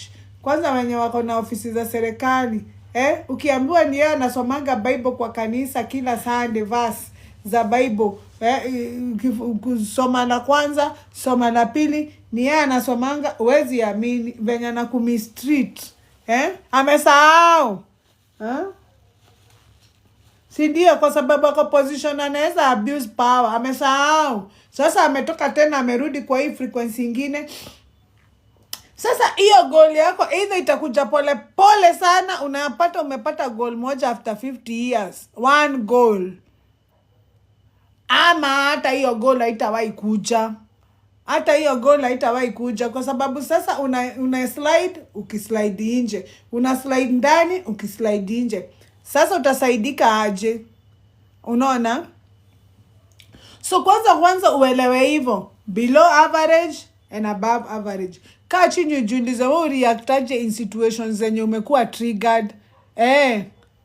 Kama wewe ni mtu wa kurukirilia, ujue you are vibrating very low. Si ndio? You are vibrating very low. Number 4, kitu inaitwa the good vibe only effect. Good vibe only imetuma watu wengi sana wakae in very low frequencies. You get trapped in very low frequencies. Kwa sababu think about it. Good vibes only ina require you to maintain a positive attitude throughout. Positive. Mimi sijakuja hapa kuambia ati mkae positive ati ndio maintain a high frequency, kwa sababu watu wengi ndivyo wanaambiagwa. Atujaribu kukaa positive ati ndio una maintain high frequency na ndio manifestation yako inakuja faster. Hiyo inakutrap, hiyo ni trap, inakutrap in very low frequencies because think about it. If you want to send a standard at you in a positive attitude, a positive vibration throughout, you have set a very high standard for yourself. Very high. It's not possible. It's not attainable. It's not attainable. Because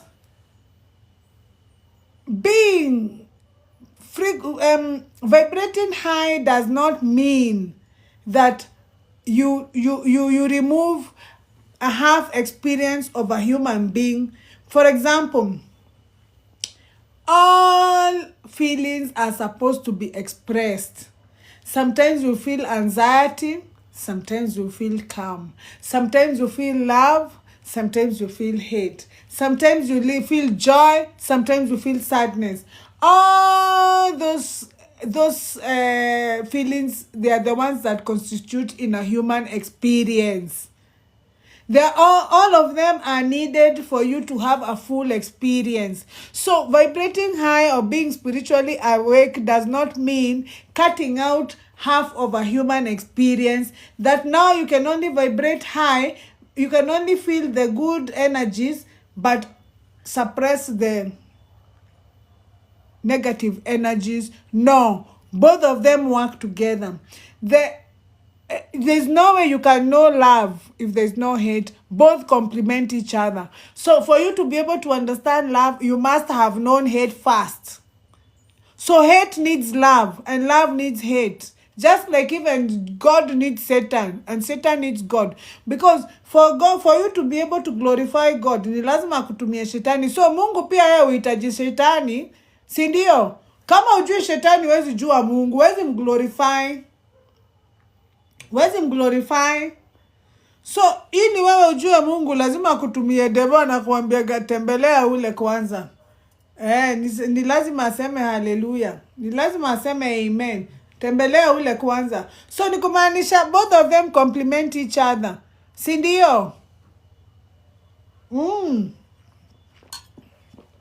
So even God, ndio naona God hajawahi maliza devil, anahitaji devil. So kila kitu inahitaji kila kitu. The idea is not to have a half human experience. What will mean is that you will suppress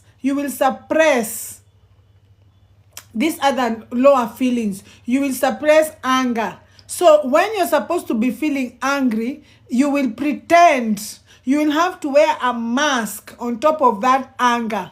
Now this mask, the layer that you put on top of that anger so that you don't feel it, it brings friction, internal friction within yourself. And when you have internal friction, you vibrate very low.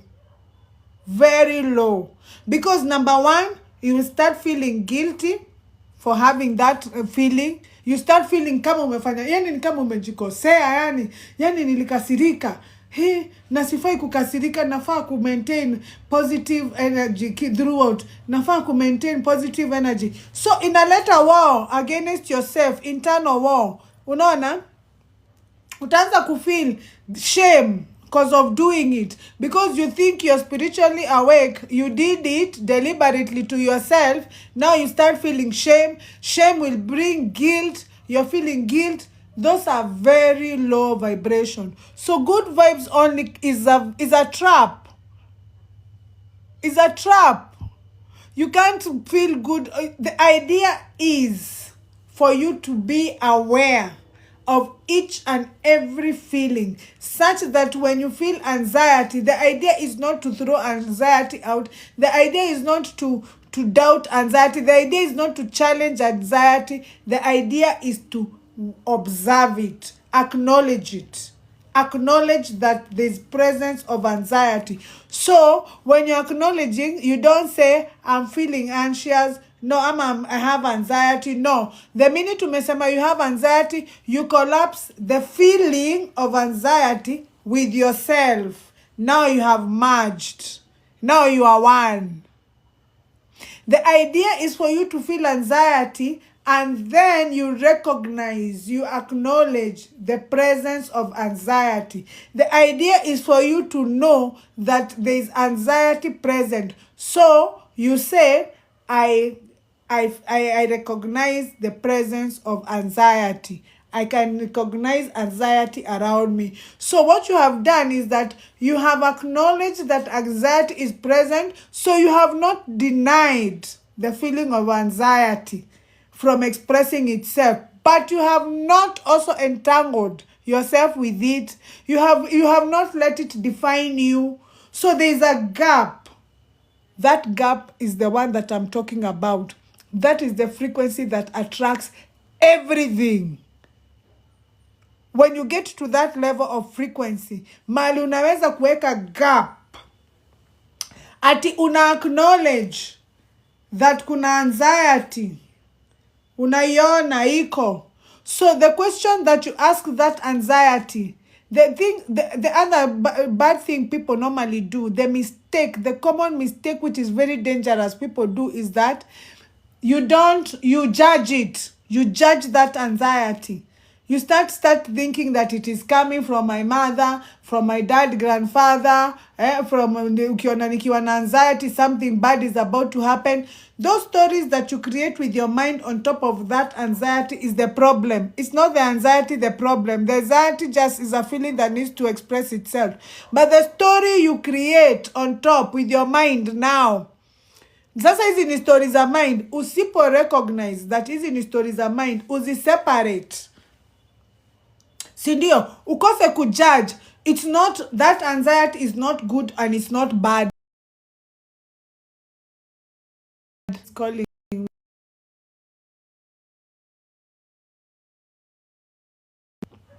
The question you ask yourself is that, what is this anxiety telling me? Kwa nini ninaifeel sai? What is happening around me that it is bringing out this anxiety? Utakuja kuona wewe unakuwaga maybe hata na fear of rejection, na kuna mtu around anajaribu kukureject. So anxiety inajaribu kukuambiaje, you have unhealed trauma about rejection. Maybe somebody rejected you one time in your life and you build a perception that you are not good enough. So your brain, your experience ulienda through kitambo, iliwacha mark on your brain. So brain yako iliweka an emotion associated with that feeling, an emotion associated with that feeling. So anything that will remind you of that feeling automatically triggers that emotion. Now, when it triggers that emotion, that emotion will start generating thoughts that are going to associate with whatever is happening with you, and then you will think it is happening to you again. What am I trying to say? Is that if you don't recognize that, urudi nyuma wane gain, sijai acha kunini, sijawai get over kuchukiwa, Sijai get over kujajiwa. Bado saa hii mi sina kuwaga na problem na kujajiwa. Uanze sasa cooperate. So hii anxiety, instead of kuanguka nayo, it has become your teacher. You have turned a weakness into power. But not to suppress it. Not to suppress it. Not to suppress it is to work with it. But for you to be able to work with it, you have first of all to come out from a person who is owning it to an observer. The anxiety is here and you're here. When you notice that anger is you notice anger presence, you don't say I am angry. The minute you say you're angry, you collapse the feeling of anger and it merges to yourself. Because now you're in the same energy. So you merge. So now you cannot fight that anger. You cannot even be able to control how you feel. You cannot be able to control how you react. Now you are one with that anger. The idea is to say that I recognize and acknowledge the presence of anger around me. So wewe uta notice hata uta feel the need to react kwa sababu anger iko hapa na wewe uko hapa. The ability to do that puts you on a high frequency on its own. It is a natural high frequency. Kwa sababu ni kumaanisha ile energy uko nao uitoifua. You're able to conserve your energy. And that is the energy that you need to create. That is the energy that you need to create the life that you want. The life that you need is the same energy. So uimagine ukiwa na energy hivi. Hakuna kitu inaweza, you're unstoppable. Hakuna kitu inaweza kusimamisha. You can do anything or have anything or be anything that you want. You see? Sindio? Sindio? So, understand hivyo. So, understand you cannot just have at good vibes only. There's hakuna kitu kama good vibes only. Good vibes only, as much as we want to relate it to something good, it keeps you trapped in very low energy. It rages a war between you and yourself. So you're not able to control yourself. And the idea is to experience every feeling. Being spiritually awake does not mean that staying away from pain. It does not mean that you will not get challenges. It does not mean that you will not get accidents. It does not mean that you don't have to make a decision. At saa kila kitu ina flow. You still need to make decisions. Pain will still come because pain is also a part of a human experience. And the idea is to have a full experience. So the idea, being spiritually awake, is the idea to recognize pain as a feeling that needs to be expressed, such that when you have pain, you have peace. It's not giving you, it's not defining you, it's not trapping you in a lower energy. You experience it, you let it pass. You know that it will pass. It's a wave. Sindio? Now, wacheni niwasomee what I wrote about good vibes only. Good vibes only is actually keeping people in lower frequencies, convincing them they are spiritually evolved. Think about it. When you adopt a belief that you must feel positive all the time to maintain a high vibration, you have just created an impossible standard. That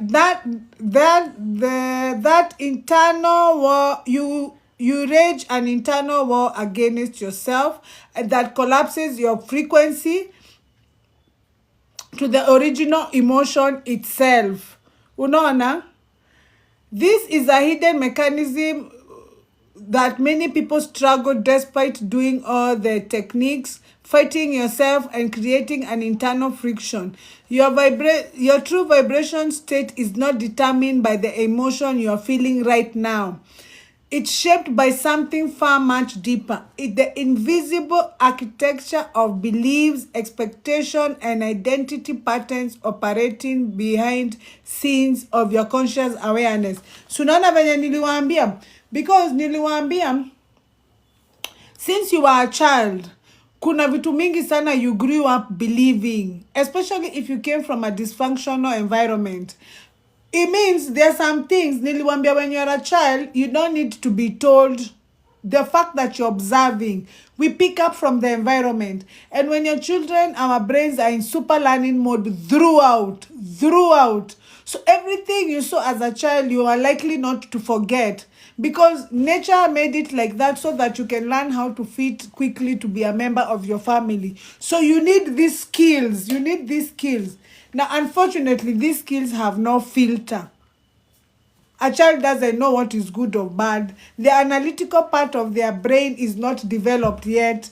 Nature deemed it deliberately. Because sasa mtoto akianza kuanalyze, ati anaona hii ni mzuri, hii ni mbaya, they will take too long to learn. So they take everything as a sponge. So there are some things that you took as a child. Because hata nikikuuliza, what did you learn between the age of 8 to 9?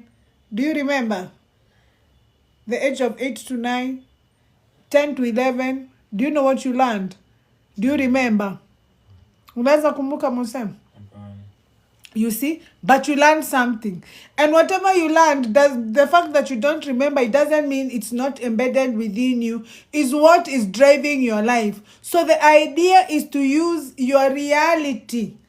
So nature, ama universe, its own loving way, out of God's love for us, uses our reality to remind us those things that we forgot. So ukiona mtu akibehave in a manner that you don't like, ask yourself, huyu mtu ni nini ananiambia? Most likely utapata hata wewe una behave hivyo. You are very busy kuambia watu waache moshene, na wewe ndio uko na moshene number 1. Wewe hata wezi ambiwa siri. Sisi tunakuwaga na beste mwingine, tunasemanga ukitaka stories zako ziene, ukitaka kitu tu iene, uende umwambie na umwambie asiambie mtu. The minute tumemwambia asiambie mtu, sasa ni lazima ziende. Una imagine tunakujua hivyo. But saa zenye tumekaa sisi tumenyamaza, wewe ndio unakuwaga mtu wa kwanza. Na watu waache moshene. Moshene si mzuri, na wewe ndio wa moshene number 1. Si ndio? Huyo tunamjua. Hata najua wale watu wananiwatch wanajua venye nasema, wanajua ni nani. Si ndio? Huyo ndiye anakuanga wa kwanza kusema ukitaka tu kitu tu, unataka ka story kako kaene, unataka usishinde ukienda Kameme. Hapana. Wewe mwambie, alafu ukimaliza umwambie usiambie mtu. Kusema usiambie mtu. Si ndio? Now, below, good vibes only, mumesikia. Now, radical honest and self-awareness. Radical honest ni kusema venye niliwaambia, kaa chini ukuwe honest. It's not about the invisible patterns, the automatic responses, and the deeply embedded structures of perception that have been running your life behind the scenes. Like, najaribu kusema zile vitu hukumbuki between 10 to 11 years. Si ndio? Asanti Atoti. Zile vitu hukumbuki between 10 to 11 years. The fact that huzikumbuki doesn't mean that haziko. Ni kama software uliinstall. Si ndio? Uliinstall your software, but haukuwa aware. The fact that huku aware without your awareness doesn't mean huku install your software. The idea is to uninstall that software and install a software that you're aware of. Because uta-install software uko aware of yenye inaambatana na dreams zako zenye kwenye unataka kwenda. Unaona? Lakini sasa, the minute ujakuwa honest with yourself, ni kama kujaribu kujenga nyumba ingine na blueprint ya ile nyumba utaki. Unatumia blueprint ya nyumba yenye utaki kujenga nyumba yenye unataka, haiwezi work. Ni lazima uchange blueprint ndio ujenge ile nyumba unataka. Ubomoe yenye utaki, uachane na hizo michoro za hiyo nyumba mzee, uchore mchoro ya nyumba mpya, ujenge nyumba mpya. Hiyo ndio najaribu kusema being honest with yourself. Kaa chini ujiulize, mi ubehave aje saa zenye watu hawaoni. Unaona saa zenye uko peke yako? Saa zenye huonani na mtu, saa zenye uko presence ya mtu, saa zenye you need ku pretend, saa zenye you need ku act, saa zenye umeangusha mask uko peke yako. Huyo sasa ndio wewe. Huyo sasa ndio wewe. Wewe sasa huyo ndio wewe. Huyo ndio original wewe. Kabla hujakanyanga nje, uanze kusmailia ma neighbors na uwapendi, uanze kwenda ku pretend unapenda kwa wakazi wako na uwapendi. Kabla hujavaa hiyo mask, kabla hujatoka kwa nyumba, saa zenye uko peke yako, saa hiyo ndio wewe uko. Nataka ujiulize aje venye una behave ukiwa peke yako, na dreams zako zenye unataka zikupate, kama ni wealth unataka ikupate, saa zenye uko peke yako una behave venye watu wako na do behave. Juu hiyo ndio signal yenye unatuma. Hiyo ndio original signal yenye unatuma, kwa sababu sasa hakuna mtu ana influence signal yako. Uko solo, uko peke yako. So hakuna mtu anakuja kuingilia hiyo signal. Sasa unacheza kiwewe. Sasa zenye unacheza kiwewe, una behave kama mtu mwenye anataka kuwa successful. Una behave aje? Si ndio? Tunafanyanga personal counseling, si ndio? Hiyo ndio signal yenye unaanza kuchange kwanza. Uanze kubehave kulingana na venye, kama unatakaga kukua mtu healthy, study health. Kaa chini uone zile chakula na kulanga, are they healthy? Do they contribute to my well-being? Unaona? Because niliwaambia, if you don't make time for wellness, you will have to create time for illness. Hakuna kuepuka. Or you create time for wellness, ndio si create time for illness. But if you when you create illness, you will have no choice than to create time for wellness. There's no way out. Sasa usitake kujichagulia njia ngumu zenye zinakupeleka mahali njia rahisi ingekupeleka anyway, because it's either you create time for wellness to avoid illness, period. Or you don't create time for wellness, then you bring illness. Then when illness comes, you have to create time for wellness. Wala watu wako Kenyatta huko hawana shughuli. Hawawezi enda mahali na hiyo drip. Ni lazima wa create time for wellness. Si ndio? Ni lazima wa create time for wellness. So it's either you create sai for wellness, ujiulize, what am I doing to maintain my health, good health? Do I want to live longer? Yes. What things must I do for me to extend longevity? What can I do so that I can live longer? Jiangalie, simama kwa kioo, jiangalie, ujiulize aje, the way I'm living my life, am I buying more time on this one, or I'm taking more time away from me? Because saa zenye unaweka kwa mdomo kitu unajua kabisa iendi kusaidia mwili yako. Kabisa unajua. Mimi mnajua hata naendaga harusi alafu keki inapitishwa hapo hivyo. Inapita tu, napeana tu, na hata sichukui hata pisata moja. Nikiimagine kwa hiyo keki kuna blue band, sikulagi blue band kwa sababu I want to niko kwa process ya wellness. Sikulagi ngano, niko kwa process ya wellness. Sikulagi skari, niko kwa process ya wellness. Sasa vitu zote zenye sikulangi zimewekwa pamoja, because nimekuja kuwitness love, niweke kwa mdomo yangu, and then my body has to deal with all that. And then the energy that needs to digest all that is the energy I could have used on my skin, to feed my organs so that I can live longer, nijibambe zaidi. Iyo tu, kakeki tu, na hiyo utamu within 5 seconds nitakuwa nimemeza, si ati itakuwa permanent kwa mdomo yangu. 5 seconds of pleasure with long term shame. No way. Sita nini? Because mimi nimestudy health. Unaona? So, mimi ninataka kuwa mtu healthy. Ask yourself that question. If you are looking for happiness, you have to study. If you want to be happy, you have to study happiness. First of all, you have to sit down and study happiness. Ask yourself, how do happy people behave? What are the qualities of a happy person? They don't worry about what they don't have. They don't criticize. They don't judge. Kwa sababu you are very busy appreciating yourself. So me, I don't have time to check whether your clothes are expensive or not. No, mine are okay, period.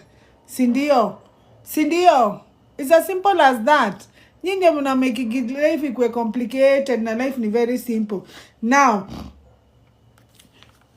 jiulize wewe mwenyewe, honesty truth, saa zenye ngori imetokea, unakwaga mtu wa kwanza kutafuta mtu wa kublame? Be very honest with yourself with these questions, because these questions are going to reveal to you exactly where your frequency is, so that you can know whether you're vibrating low or high. If you're vibrating low, then you find a way of vibrating high. Now, the only thing that you need is to be aware. You don't even need to be guided through. You will know what to do as long as uko rada. Ni lazima ukue rada. Kama uko rada, what you're not aware is not available for you. It's as simple as that. Ile kitu uangali is not available for you. For anything to be available for you, it requires your focused attention. So what you're paying attention to is what is available for you. So kama una pay attention venye huna na kuwork na the worst case scenarios, yani wewe unaonanga tu vitu zikiharibika, yani unaonanga nika hata unaweza kufa any time. Yani unaonanga yani wewe unaweza starve to death. Unaonanga ni kama unaweza starve to death. Mara ya mwisho uliona mtu amekufa na njaa ni lini? Si ndio? Unaonanga yani maisha ikiwa ngumu, unaonanga yani maisha imekukalia. Na as long as unaona hivyo, that is the only perception unaweza angalia life nayo. That is what is available for you. If you're still seeing struggles is what is going to be available for you.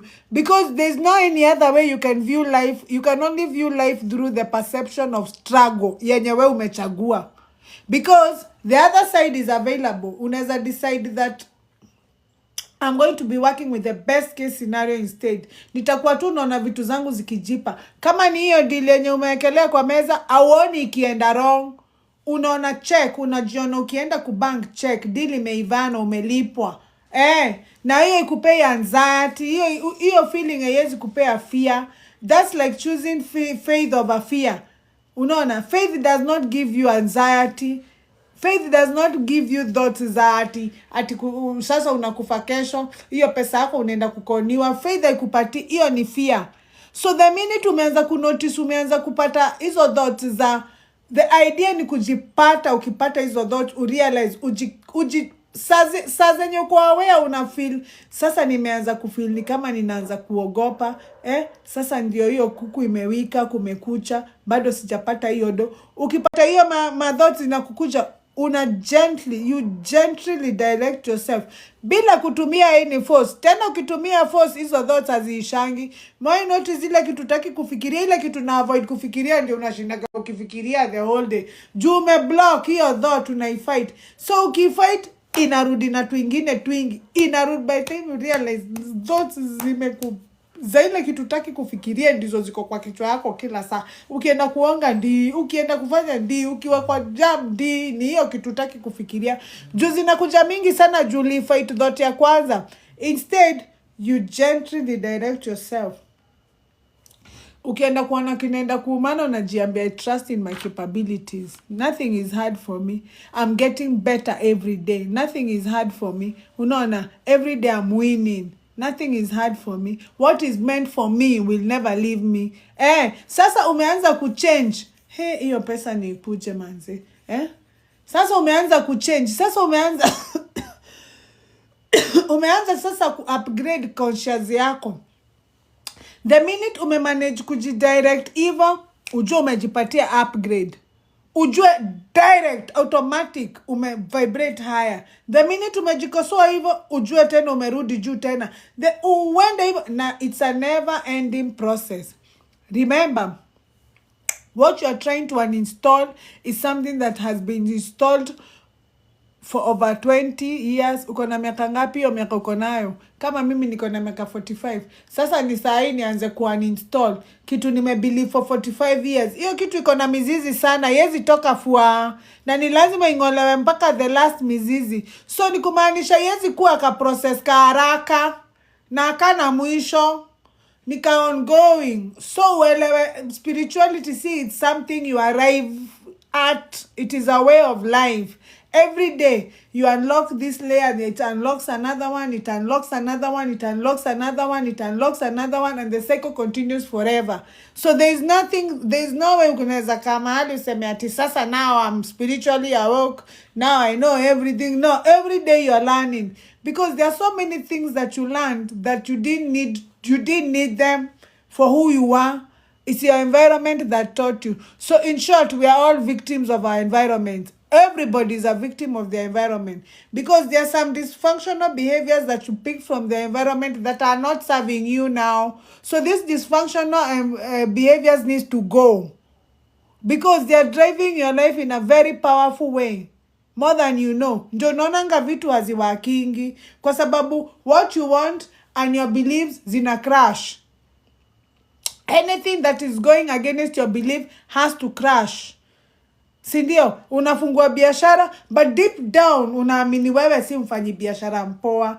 Deep down unaenda kujaribu kwa sababu Ngeshi aliomoka na biashara, lakini deep down huamini kama wewe unaweza fanya biashara. Hata hujawahi jiona ukiwa successful. Wewe unalalanga na fear, unaona pesa itapotea. Sindio, unaona pesa ikipotea. Sasa ukifungua hiyo biashara kako, after 6 months hauna savings, hauna biashara, na hiyo pesa ulisave for 2 years, you are back to square one. Sasa unatafuta employment again. Sindio? Lakini hujaelewa hata ukitafuta employment tena, usave tena, ufungue biashara na the same attitude, you will still get the same result. Not because you are being punished by anybody, not because you are broken, not because you are not adequate. Is what you is nothing can go against your belief. So if you don't first work on the belief, it's not going to be possible for you. You keep on trying and try and try and try, it will never work. Sindio? And then unaanza kushindwa. Masebu niongezee chai hapa. Unaanza kushindwa ni nini watu wanafanyanga sijui. Si tunatoa mzigo Gikomba si wote. Hapana.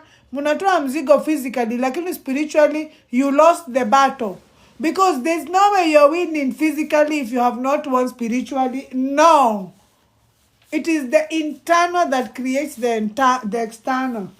Baka mnameniweka ni feel kama naweza pata nini. It is the internal that creates the external. It is the invisible that affects the visible. It is the inward that creates the outward.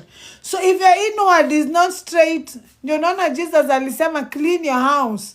You have to clean your house for the Holy Ghost to enter. Kwa sababu you cannot have the Holy Spirit, and the Holy Spirit is the one guiding us all the time. When your house is not clean, you're not decided what you want, you don't know. Some of you don't even know what you want. Do you know what you want in life? Or you want what I want? Ama you want what you think Ngeshi wants? Ama you want what you saw on Ngeshi's social media? But have you actually thought about what you want?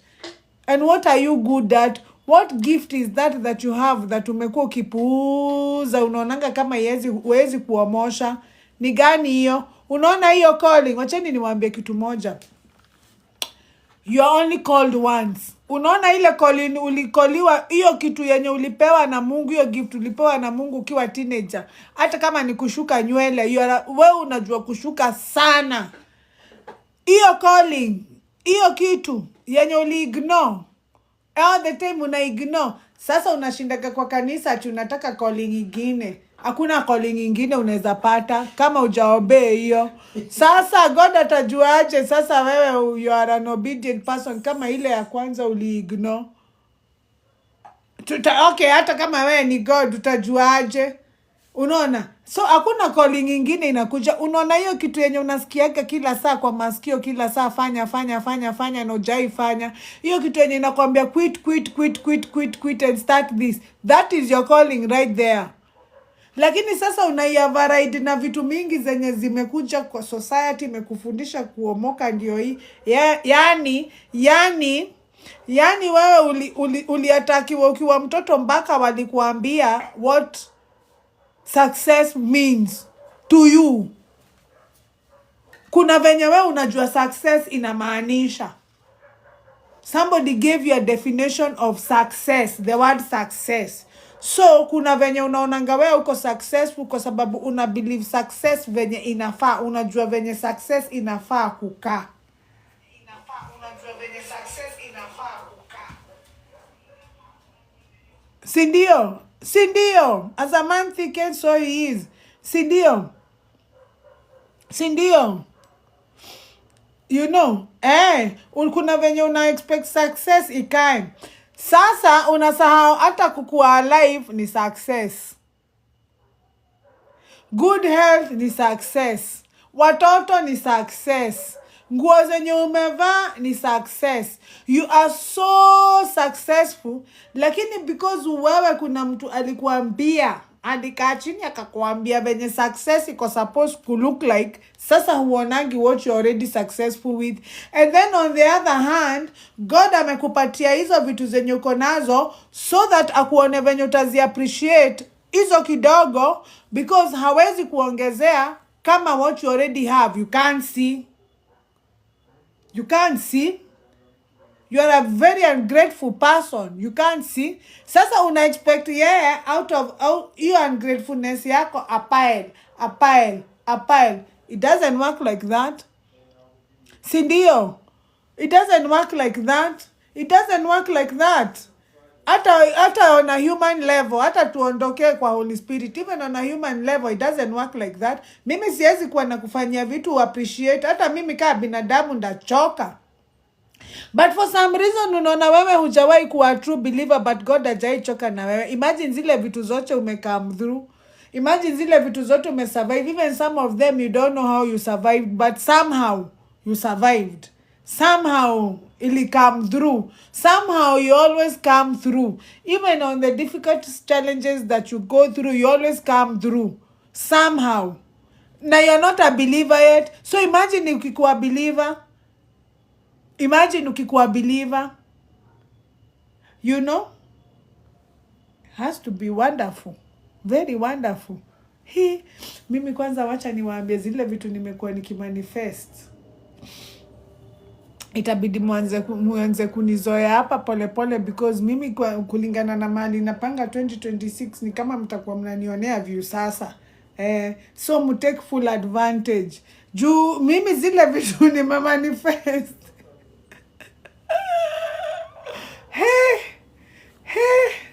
Wacha niwaambie. No wonder God ananirudishia igroli. Ndio maana niliwaambia, when the Bible says that I will give you back all the years that were eaten by locusts. Inasemanga that were by locusts, I will give you back all the years. Mimi am a living example. What God meant ni a team, whatever you're going through, whatever challenges you're going through, they have to have an end. At the end of the day, you have to have salvation. Na mahali salvation itaingilia, hata kama itaingilia ukiwa na miaka ngapi, atakurudishia youth yako. As in God atambui namba za age za miaka ati uko 60. Si mnaona siku hizi venye mambo imebadilika, unapata mtu ako 63 na anazikwenda. Anazitoka chini mpaka anafika chini mpaka anapanda juu, na ukiambiwa mtu ako 63 huwezi amini. Si ndio? Mimi ukiambiwa niko 45 huwezi amini. Unaona anakurudishia youth yako. Unaona, once you let the Holy Spirit enter, you get back everything you lost. Hakuna, yani times 7 more than you ever thought about. Unaona, mimi saa ingine najiangaliaga naona mkiniandikia hapo kwa comments mnasema nimekaa sweet 16 and I'm like, gosh, you know? Like I didn't even feel this young when I was 16. I didn't even feel this young when I was in my 20s. I didn't feel this long. It's like he's giving you back everything that was eaten by the locusts. Sindio? Haina noma. Sindio? So, elewa hivyo. Then, there's another principle that you have to understand. It's called the principle of rhythm. The principle of rhythm teaches us that everything flows. Trying to stay at one fixed extreme of constant positivity creates enormous internal tension. Unaona? Everything flows. Just when niliwaambia, feelings ziko supposed to flow. Niliwaambia you don't block a storm by you don't stop a storm from passing by blocking it. You let it pass. Tukiona radi, nani amewahi notice saa zenye kuko na radi ni kama mpaka kuku, ng'ombe, kila kitu ujua like something powerful is about to pass. Kuna kuwaga na pin drop silence. Like the earth has stopped for something powerful, very powerful to pass. Na saa zenye imepita ndivyo watu wanaanzaga kurudi back to normal. Umesikia hiyo radi? Umesikia hiyo radi? Umesikia hiyo radi? Now, hiyo radi hauwezi isimamisha by blocking it. The minute umeiblock hapo kwako kwa haya itakupigia kelele mpaka uiache ipite. Si ndio? It's the same thing with these feelings. Understand that sometimes you will feel sad, sometimes you will feel low, sometimes you will feel high, sometimes you will feel hot, sometimes you will feel cold, sometimes you will feel love, sometimes you will feel hate. Sindio? Now, the best part about these feelings, Niati, you can exercise the law of reversibility. The law of reversibility dictates like everything is reversible. For example, if heat can create fire, then fire can create heat. If ice can create water, then water can create ice. Everything can be reversed. If love can create hate, then hate can also create love. Unaona? So, the idea is to understand that everything works on vibration and it's a rhythm. And the rhythm, ukiangalia hata venye energy zinachoragwa kama waves. Unaona? Because they are moving. So, elewa that everything is moving. Even the challenges that you're going through are passing. Now, the idea is for you to remain like the sky. If you look at the sky is very undisturbed by the weather. When it is cloudy, the sky is stable. When it is sunny, the sky is stable. When it is windy, the sky is stable. Every season, yenye inakujaga kwa the sky is able to withstand the pressure of each of them. The idea is to be the sky. If its storm comes, let the storm pass. If the clouds come, the rain comes with the clouds, let it pass. The idea is to remain undisturbed. The idea is to understand that everything is like a pendulum, that it can hit this side of love and the other side of the pendulum is hate. So sometimes when you feel like there's a lot of hate happening, most people are not, the people you are trusting are not giving you back the energy. The idea is not to identify yourself with that feeling. The idea is not the feeling to define you. The idea of the feeling is to refine you, is to teach you. Ask yourself, what is this situation trying to teach me? The minute you move from that side, the minute you move from being an observer, then what is observed is not attached to you. That feeling is not attached to you. Then you can be able to put it here and solve it from here. When it's not, I could distort. Haikufanyi you feel kama maskini. Hakufanyi you feel unworthy. Haikufanyi you feel disempowered. Unaelewa. It's part of a human experience. And you are human. And you're here to experience each and everything. So sisi tumefundishwa na hizi makanisa ati kustrive experience just one side of a human experience. You want happy, luck, love, happiness, joy. You want to experience one side. It's not possible. The other side also is also part of a human experience. Hate, jealousy, all those feelings. The idea is to balance. The idea is to balance those feelings. You know when there is anger presence. You know when you're grieving. Especially when you're muna grief. Sijui death itakuja kuwafanya nini na death. Because the idea is that wewe uko hapa and grief is here. So you are able to acknowledge presence ya grief. Now una understand grief inakujaga because everybody fears loss. There's fear of loss. So unaelewa, but fear of loss is not supposed to make you fearful. The idea is to go through anger without being angry. Nakwambia lazima ubalance. Usiposhindwa kubalance, itakuwa ina knock off balance, emotions zinakuoverwhelm, emotions zikikuoverwhelm, zinakupea thoughts, hizo thoughts zina create feeling ina create future yako, now you're in a loop. Utakuwa unazunguka hivyo. Your triggers are triggering you back to behaving the same, to thinking the same, to acting the same, and how you act and how you think and how you feel is the substance the universe uses to create your reality for you. Hiyo ndio material, hiyo ndio kokoto, hiyo ndio nini. Sasa una imagine your triggers are triggering you back to getting the same feeling and acting the same way and having the same thoughts you had when you were creating this trigger. Now you're in a loop. Now your triggers are triggering you. For you to maintain that balance, you require a level of awareness that is beyond what you need to be serious with life, with your life.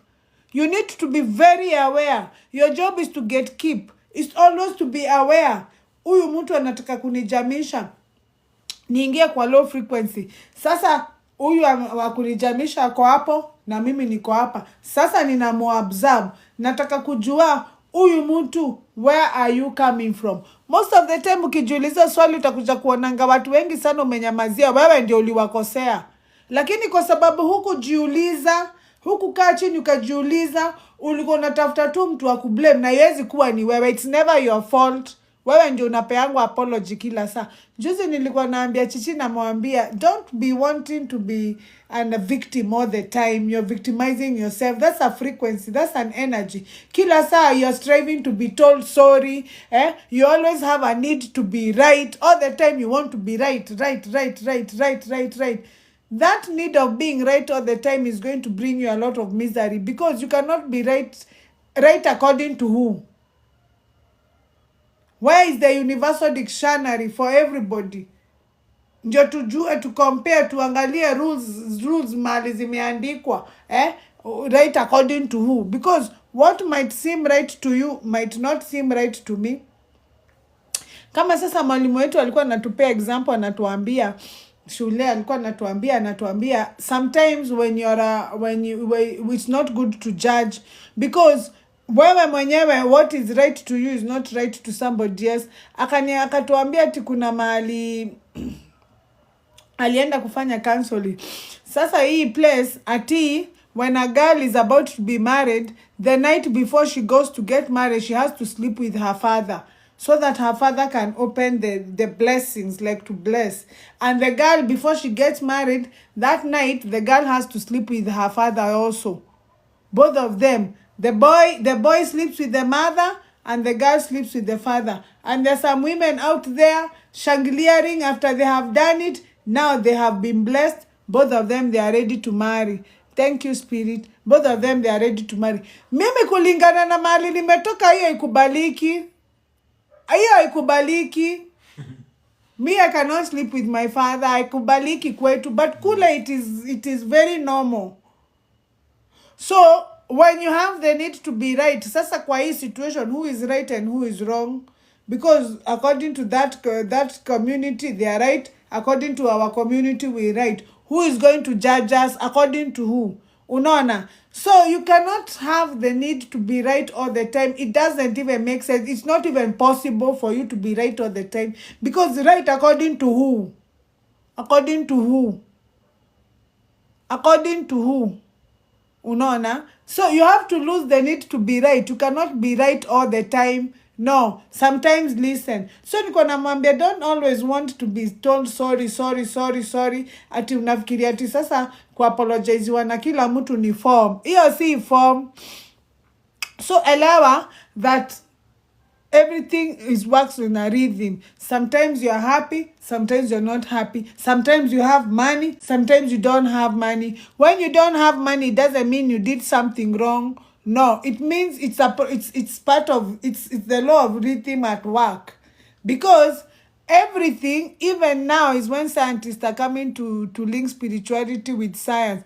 Because suddenly scientists have come to discover that the world we perceive as solid is not solid.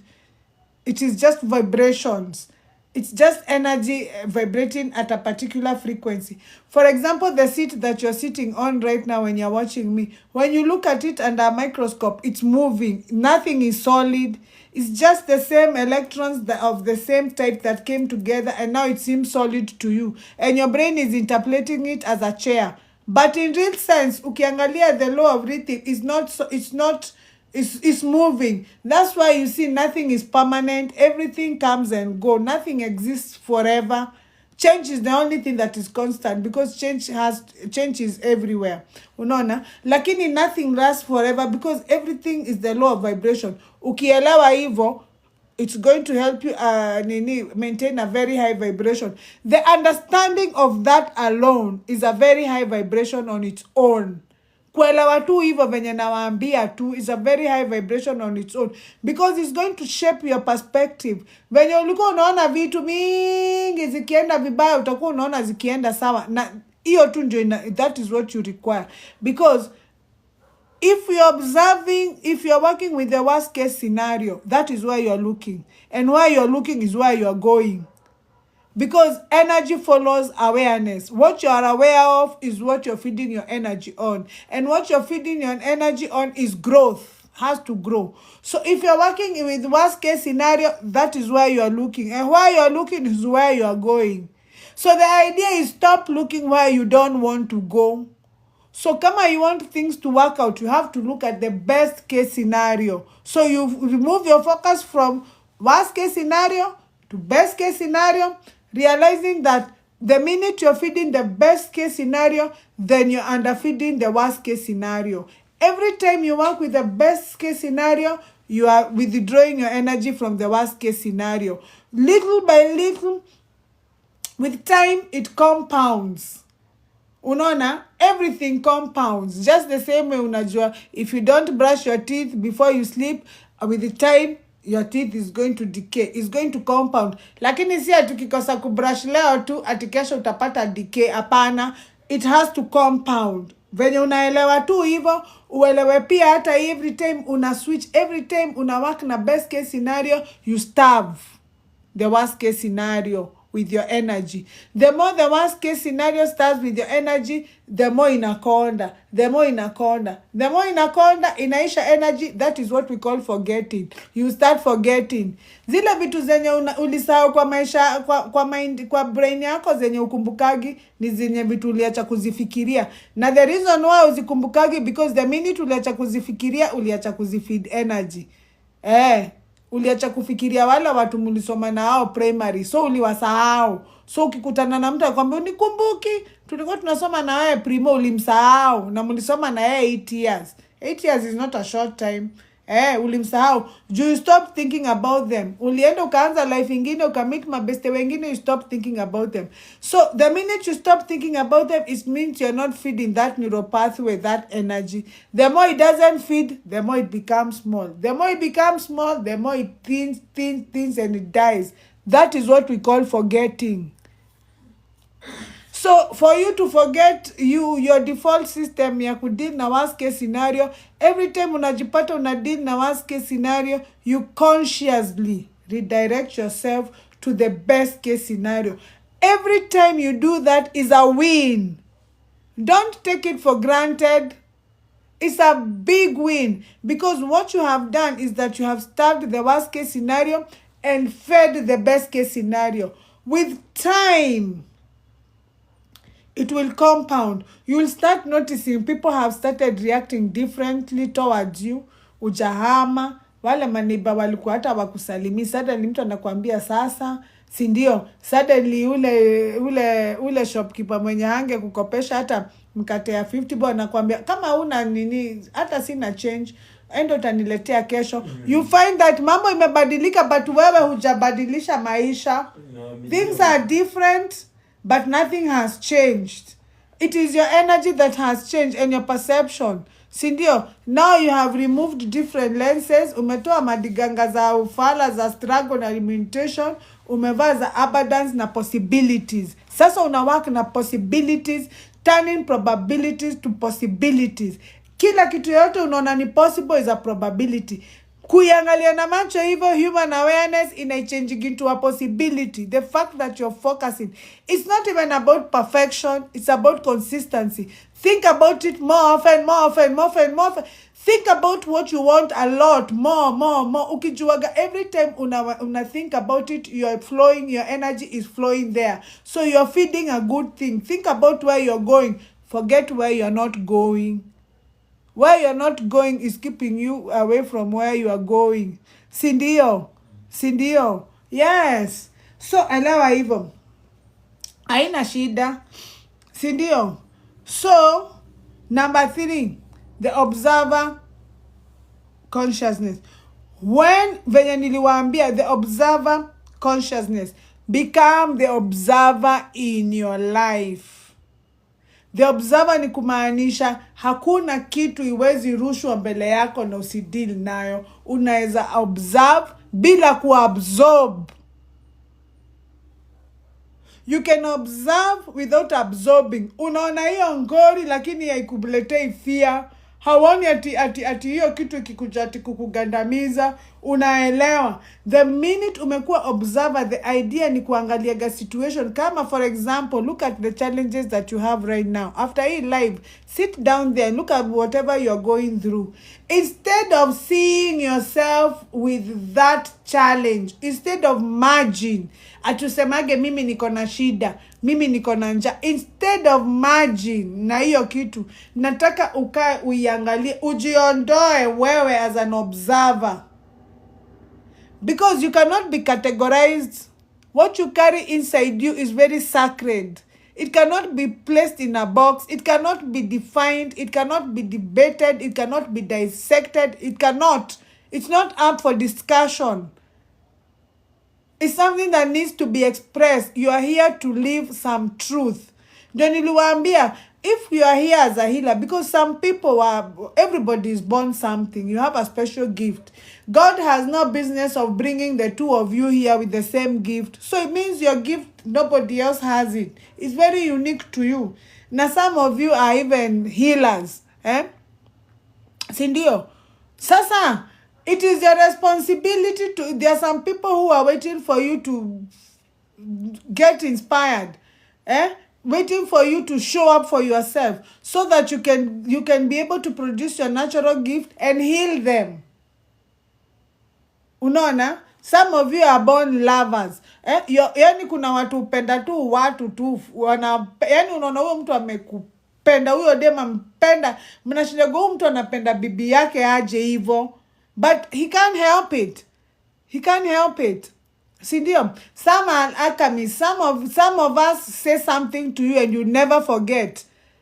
Kama mimi, I have that effect on very many people. Most people, when I meet them even for the first time, I'm most of the time mi waambia kitu, unakuta huyo mtu hajawahi nisahau. Tukikutana naye utawanya ananiambia, wewe, I met you somewhere, I know you. You are the one who told me this and this and this at a certain party and you don't remember. I don't remember. Unaona? So if I'm an alchemist, a person who is supposed to tell you something and you get it, the minute I say it, you get it. Sindio? Then how do I get to that level if I don't deal with my own, if I'm not able to handle my own emotions? I don't get there. So it's your job. You have some work to do. Shadow work to do. So number 1, have the observer consciousness. When you can witness anger rising, say that there is anger present instead of I feel angry. If you say I am angry, you just made a quantum leap in your consciousness. That is witnessing awareness naturally on a higher frequency of any emotion, whether positive or not. Now, sasa, this is what nilikuwa nimeandika. If you say that I am angry, when you say I am angry, ni kumaanisha where you are that feeling now. You have merged na your feeling. But when you say I sense the presence of anger around, ni kumaanisha hiyo anger sasa unaiangalia hivi na wewe uko hapa. So ni kumaanisha hiyo anger haijaguza your natural frequency. higher frequency. Hiyo frequency nimewaambia that it's God state. The idea is not to disturb that frequency by judging. So wewe unaiona anga hapa. So the next thing ukiona hiyo anga as an observer consciousness ni kujiuliza, what is this anger trying to tell me? What is this anger trying to teach me? Because most of the experiences that you get in your life are teachers. It is your unconscious talking to you, because the universe doesn't have a universal dictionary. It doesn't have a language to talk to you. So the only way it talks to you is through your reality and your experiences. So ukinotice ni nini inajirepeat sana, kwanza understand ni pattern gani uko nayo inajirepeat sana. Uko nayo, you know what you're trying to solve, you know what you're trying to look for advice. Hiyo kitu unatafuta advice, kaa chini ujiulize, kwa nini hii kitu inajirepeat hivi? Why can't I be in a relationship? Why am I attracting emotionally unavailable men? Kwa nini every time nina attract mimi ninataka an emotional available man, mtu mwenye atakuja anipende, anionyeshe emotions, anionyeshe love, we create a family together. But every time I attract a man, they're emotionally unavailable to me. Because the minute mtu amekuhanya ni kumaanisha hayuko available for you emotionally. Kwa nini ninatafutaga maplayer? Kwa nini mimi upata maplayer? Utapata wewe mwenyewe watu wanakuja kuonyesha you're not emotionally available for yourself. You don't even have a skincare routine. Every time you're saying yes where you're supposed to be saying no. Mtu hata akikuomba favor na ujisikii kufanya, unamwambia tu yes.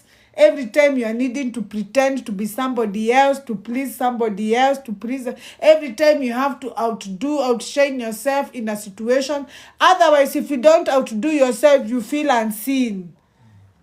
Unafiliki kama ungeosha hizo vyombo watu hawangejua uko around. Sasa wewe ndio umeosha vyombo za matanga yote, umechoka. Baadaye unatoka hapo tena una complain.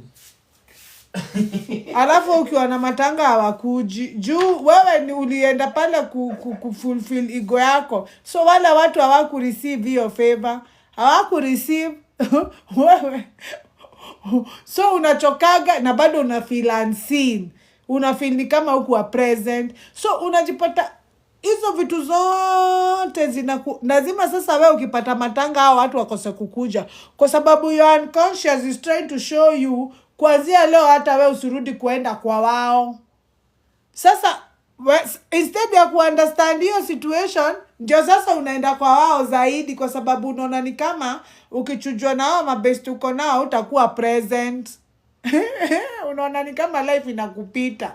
Ni kama una miss out. Una miss out na nini? Huwezi kaa hapo kwako upike ka chocolate kazuri ukule na ujipende na ujiangalia kwa kioo useme I'm beautiful, ujipake ka lip gloss. Huwezi fanya hivyo. Si ndio?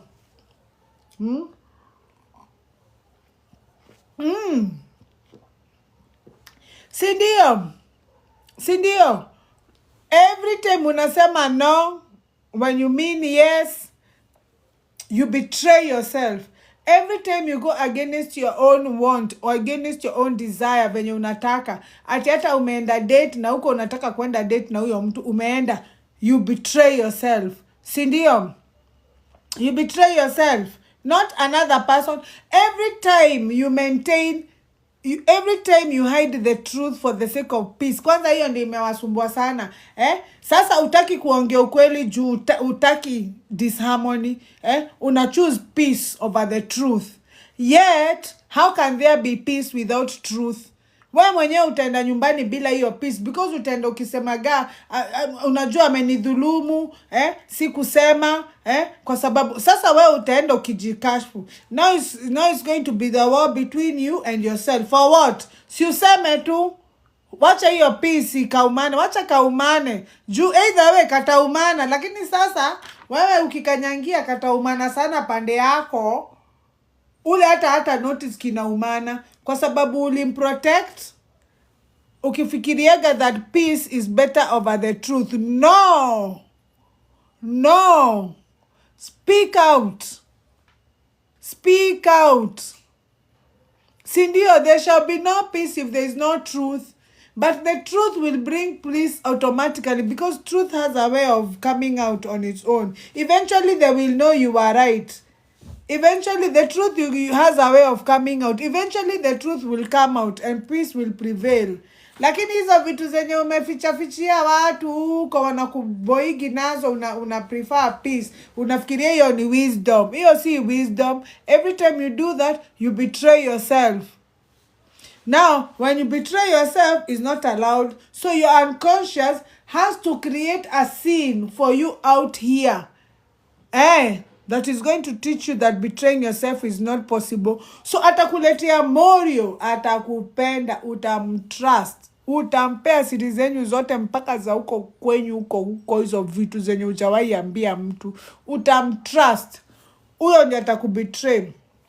Kwanza universe ina make sure umeingia box, umeingia, utamtrust na kila kitu mpaka watoto wako utawaambia waite daddy. Na unajua vizuri sana hawa watoto si wa huyo mtu. Unajua ni venye umemtrust. Huyo ndiye atakubetray. Utapata betray ingine that next time utajibetray tena. Sasa my question is, why wait? Why wait? Because it's either the easy way or the hard way. You get to choose. God gives you the easy way first. Lakini you become adamant. Una override logic. Una override intuition na logic. God anakuambia si huyu mse. Wewe unajua kabisa huyu mse hakupendi. But uko tu hapo. Una insist. Una hope that, unafikiria if you do a little bit more, there is hope. So, huyu mtu anaendelea kukuonyesha madharau, but wewe unafikiria that doing a little bit more, going out of your way, kumchukulia loan, kumwanzisha biashara, kumnunulia gari, sijui kufanya nini, ndio itakumake at least a change mind. But hujaelewa, you are making it worse. Sindio? Sindio?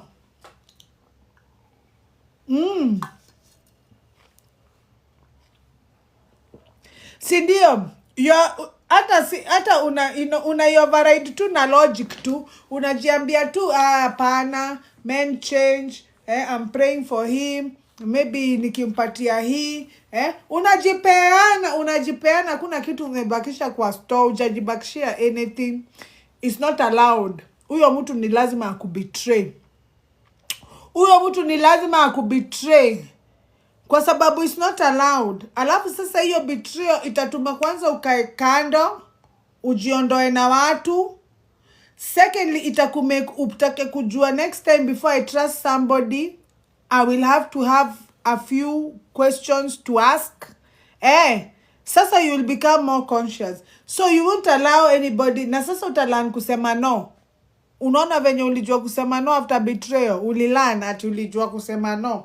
Uko unajua kusema no. That's what I'm talking about. Sindio? Sindio? Umeguswa? So ingia into an observer effect. Understand that you are the observer. Unaona? Then kuna kitu ingine nataka uelewe. That when you are vibrating very low, when you are below courage, when you are vibrating below courage, as human beings, there are a lot of realities. Like we said, creation, Elisha, everything has been created, is available. But everything is available in a wave form, And human consciousness, your consciousness, is required to change a particle from an energy, to change from energy to a particle, from wave to matter. For you to be able to change that, first of all, you have to be able to observe that wave so that it can change to matter. Your consciousness has the capability of changing a wave into matter, or a wave into matter. Now, in this reality is hitting you with over 1 billion messages within seconds. Over 1 billion. You're getting messages. There's so much going on within seconds. So much going on. But your brain is only capable of perceiving 5% of all the billion messages that you're getting. Your brain can only be able to filter 5%. Now, the brain uses the criteria of how you are feeling, how you are vibrating, ndio ikumulikie hiyo 5% ya reality yenye unataka. Now, when you're vibrating very low, then your brain is going to perceive the 5% as very limiting and very hard life.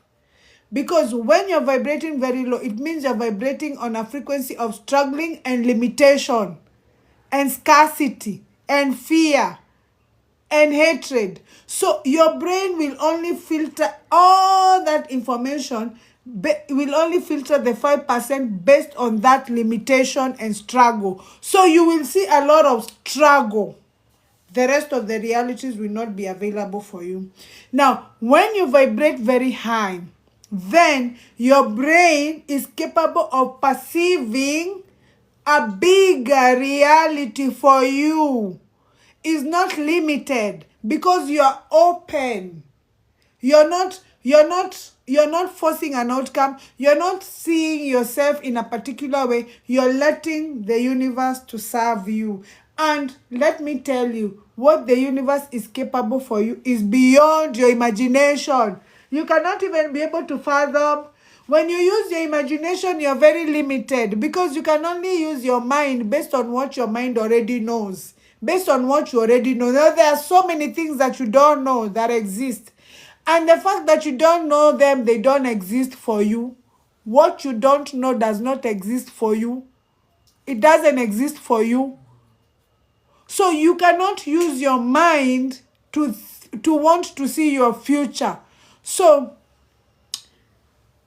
the quantum leap that I'm talking about is that sometimes you put your mind aside and be open and ready for anything.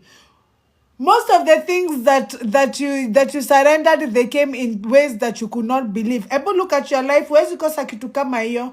Kitu yani ulistruggle nayo, ukaiwachilia, alafu venye ilikuja in a way you could not have imagined.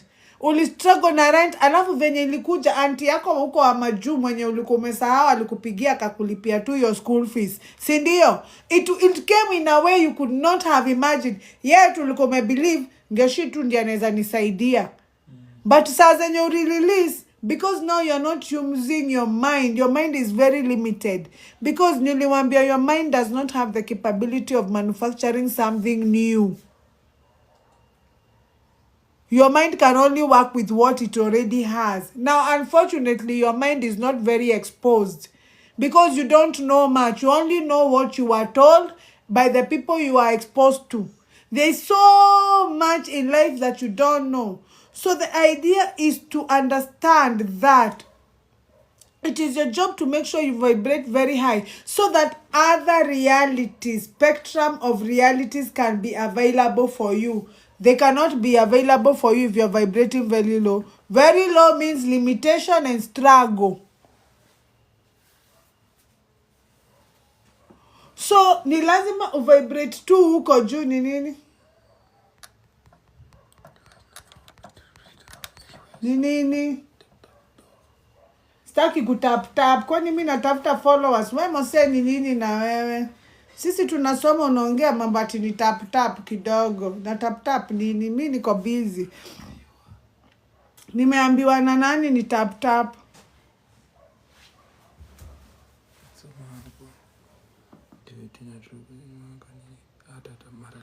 Si lazima ni obey hizo vitu za TikTok. Kwani mimi ni mfanyikazi wa TikTok? Ona huyu. Sindio? Ati why am I seeing myself? Exactly. Wachana na weta. Ati ni tap. Kwani mimi natafuta followers? Mimi tuko shule hapa si followers. Hapa ni kuchanuana. Mimi sitafuti fame. Anyway. Nilikuwa nasema aje. So for you to be able to understand structures, ndio uelewange vitu, ukuwe na discerning spirit, uelewage saa zenye unadanganywa, as in you can smell a counterfeit from a mile away. Unajua tu mtu anakuja kukuingiza tu, kumwangalia tu hivi hata kama hajaongea, unajua tu amekuja kukuingiza, huwezi ingia.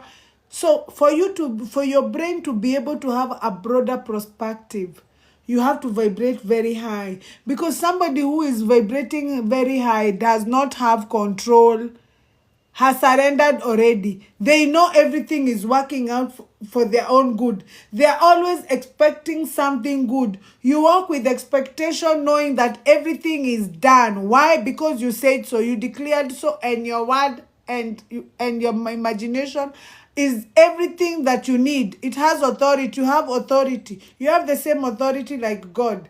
These days, God does not say, let there be, let there be, let there be, let there be. He used his word to create heaven and earth. That word is with you. The Bible says, in the beginning there was the word, and the word was with God, and the word was in the flesh. So the flesh ni e. So your word yenye create heaven and earth is the same word that comes out of your mouth. So whatever you have come, whatever that you say with your mouth, creation has begun. God alikuwa anasema let there be, let there be. That same word was left with you. So whatever you say goes. So wewe ukishaelewa hivyo, then huwezi kuwa na control. Si lazima vitu ziende venye umepanga. Sasa shida inakuaga, wewe kuna outcome una expect, hiyo outcome yako ikikosa kukuja venye una expect, unakuwa frustrated na demoralized. Sasa na umekosa, the minute umekuwa frustrated na demoralized because vitu hazijaenda venye umepanga, unasahau kuna part yenye God amekupangia ni vile ujaona na macho. Hiyo ndio tunaambiagwa not by sight but by faith. Kwa sababu huwezi iona na macho, uelewe aje that God is not trying to humiliate you. Quite the opposite. He's trying to, you are very highly supported and he wants you to prosper.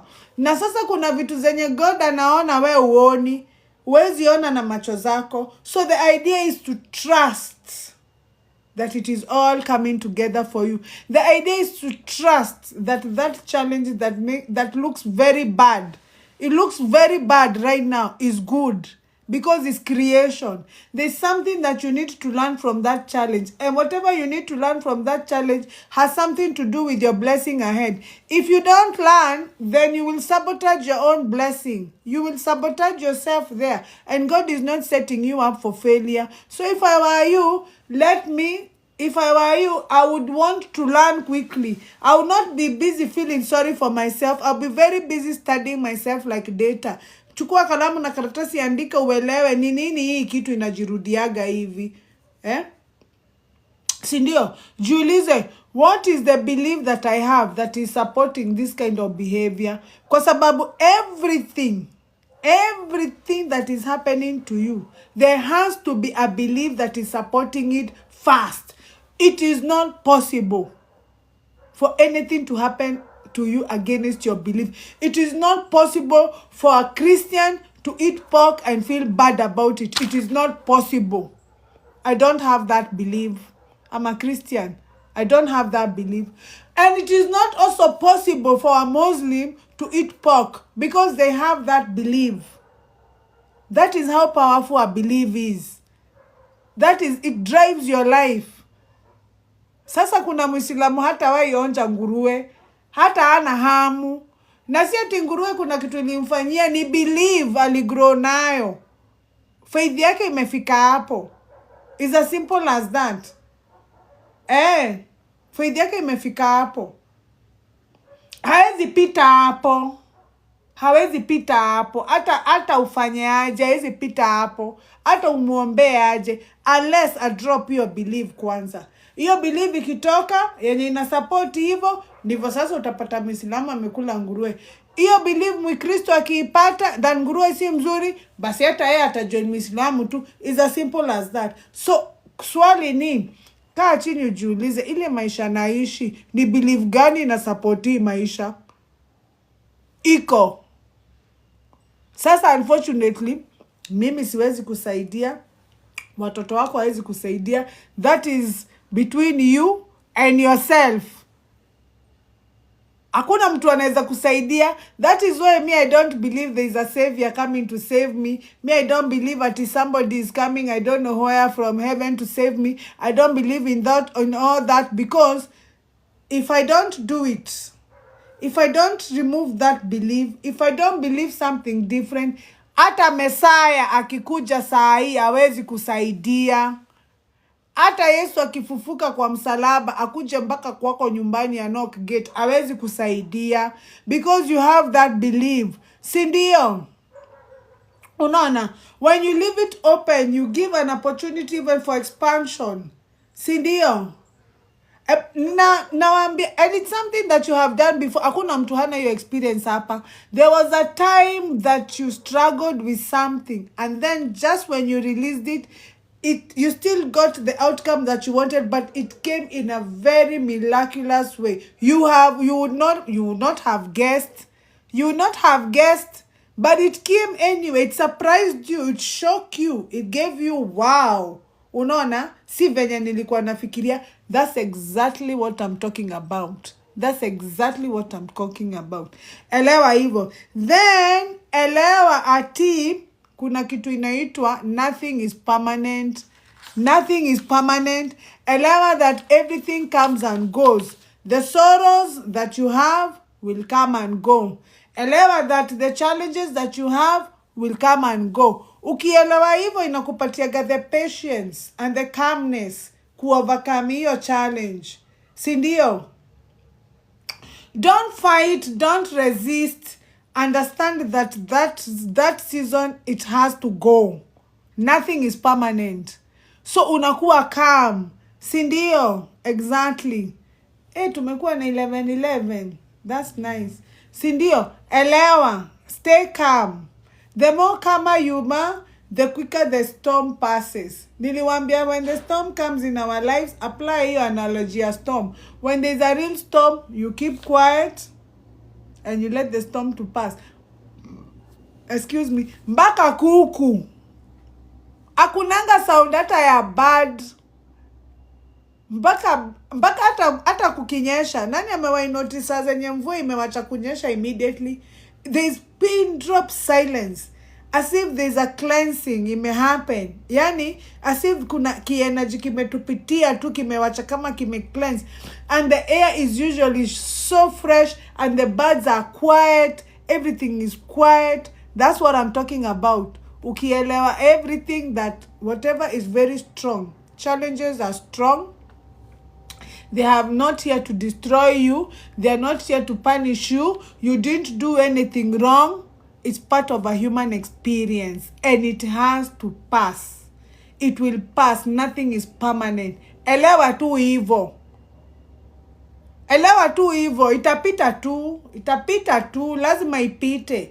But when you behave, ndio una decide. The minute unaipatia energy yako, unaiwekea kastuli kae. Umeikaribisha. Si ndio?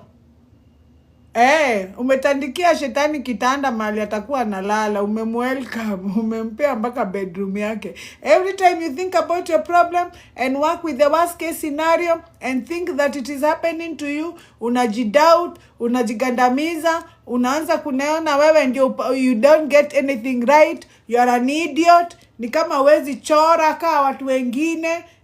Sasa kwa sababu ulikula magati, sasa uko mtaa unaonanga sasa wewe ile kitu imebaki ni Gox Daily Z. Sasa unakulaga Gox za kuchora, ni nani utatoanisha? Kuchora mboka hiyo ingine itatoka wapi? Hapana. Z. So kuna hiyo the law of impermanency. Nothing lasts forever. Not the joy, not the pain, not the fear, not the excitement. When you remember this truth in difficult moments, you gain access to a kind of patience and compassion that itself operates on a higher frequency. That patience and that compassion ya kujua yatapita tu, already nakupeleka kwa high vibration. Already we ushaanza kutoka. Already ushaanza kujinusuru. Already ushaanza kwa hiyo situation. Si ndio? And hii information yote yenye nimekupea leo, it won't matter if you don't actually practice it. It is not just knowing, it is knowing intellectually and practicing it practically. As in, start today, if not tomorrow. First of all, elewa that for you, kwanza uanze ujipime. Na ujipime with the honest truth. Kaa chini ujiobserve, unabehavigi aje ukijamishwa na mtu. Wewe ni mtu wa kurukilia na maneno, wewe ni mtu wa kuconclude, wewe ni mtu wa kublame others. Kama hizo ni vitu zote unafanyaga, ujuelewe una vibrate very low. Bas, usijikondemn, usijifanyie kesi, hata usijitreat with unkindness, hapana. Congratulate yourself, it is a win. At least you are aware. Because the reason why ujawai sort your story is because ujawai kuwa aware. What you are not aware of, you are not dealing with, is not available for you. So, your awareness peke yake is a milestone. Because now you know what to do. Elewa aje, that every time uko na situation inakutrigger, unajipea at least 5 minutes kabla uja respond. Sasa umewacha kureactigi kwa situation. You are changing yourself from reacting to responding. There's a very big difference between reacting and responding. Reacting ni mtu wa kurukilia. Anakujaga kusema sorry baadaye. Sasa sijui mnatakaga tufanye nini na hiyo sorry. Mimi watoto wangu sengine wanaanza niambia sorry knows what do I do with a sorry. You should have checked before. What do I do with a sorry? Sindio? Nachukuanga watoto wangu na waambia aje. Wacha nikate hii page niwaonyeshe. Hata nyinyi muonyeshe watoto wenu. Na nikumaliza tunamaliza hii live. Unaona nawapatia page kama hii. Unaona hii page, it is very clean. So before you do something to me, before you offend me, I'm like this clean page. But when you offend me, unigandamize, unitukane, uniite, unifanye, you make me feel sad, umereact. Umenifanya hivi. Sindio? Umenifanya hivi. Unaona? Umereact. And then uniambie sorry. Sasa sorry ni kufanya hivi. Sorry ni kunirudisha back to normal. Nimerudi sawa kweli? Mimi nilikuwa na hizi creases. Is it possible kurudisha hii karatasi venye ni ilikuwa kabla sijainini? Hizi karatasi mbili zinafanana. Kuna hiyo yenye nimetoa zimetoka mbili. Unaenda wapi? Hata niwaonyeshe kwa hii book. Hizi karatasi mbili zinafanana kweli? Tuseme ukweli. Huyu hajaambiwa sorry but huyu ameambiwa sorry. Nani alisema sorry ni dawa? Sindio? Sindio? That's what I tell them. Sasa naulizaga nikiwa hivyo unaniambia sorry ifanye. You see? So, ukishajua sasa kurespond, hizo sorry zitakuwa very few. Kwa sababu utakuwa unakaa chini unajiuliza kabla sija react.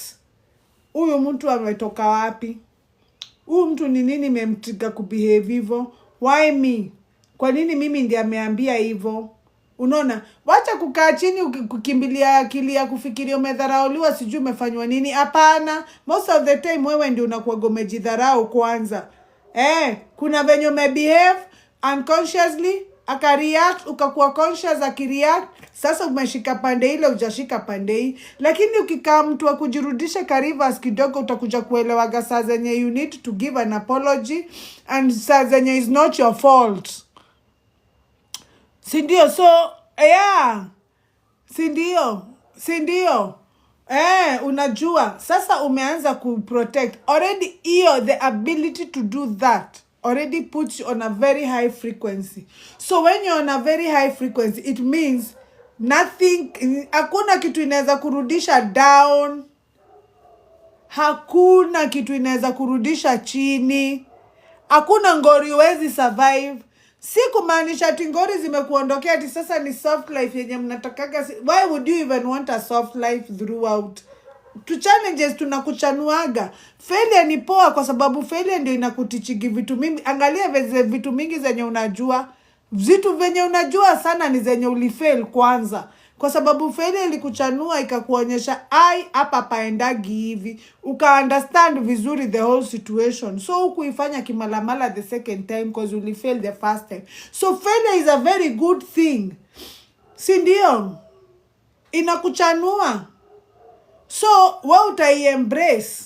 Unaona? Alafu we thank. Me nikifail, I thank my failures and I'm like, thank you for teaching me a one way of how things don't work.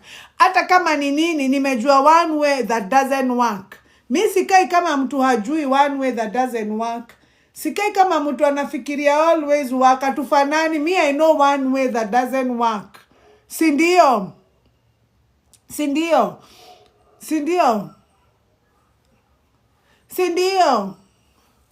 Sindio? So elewa hivyo. Ukisha elewa hivyo na uelewe nothing is permanent, then utakuwa in the frequency. That is the secret frequency. Sasa ukisha work na hiyo frequency, you can manifest anything. Hata affirmation ukiandika, utaiandika kama una believe. You understand how the structure works. You understand the mechanism of what you are doing. You are not just doing it because kuna mtu alikuandikia, ati ulikutana na mtu hapa TikTok akakwambia anda jano, right, I'm happy, I'm worthy, You actually understand. Deep down you understand. You understand that you cannot hate somebody if you don't hate yourself first. Deep down you understand. For me to be able to hate you, I must hate myself first. Because nitatoa hapi hatred ya kukuchukia nayo. Si lazima nielewe, nataka chutki kiasi gani, nataka ufeel pain kiasi gani. So in the process ya kutry kufeel pain, ni lazima mi ni feel kwanza. Ndio niweze kuintransfer kwako. Sasa who is worth that much to make you feel pain? Let it go. Who is worth that much that you're throwing yourself under the bus because of somebody? Who? What comment, Brandy? When you have a sister who picks you up but she's toxic. I don't understand the question. Sindio? But she's toxic. She's toxic. Ama you meant toxic.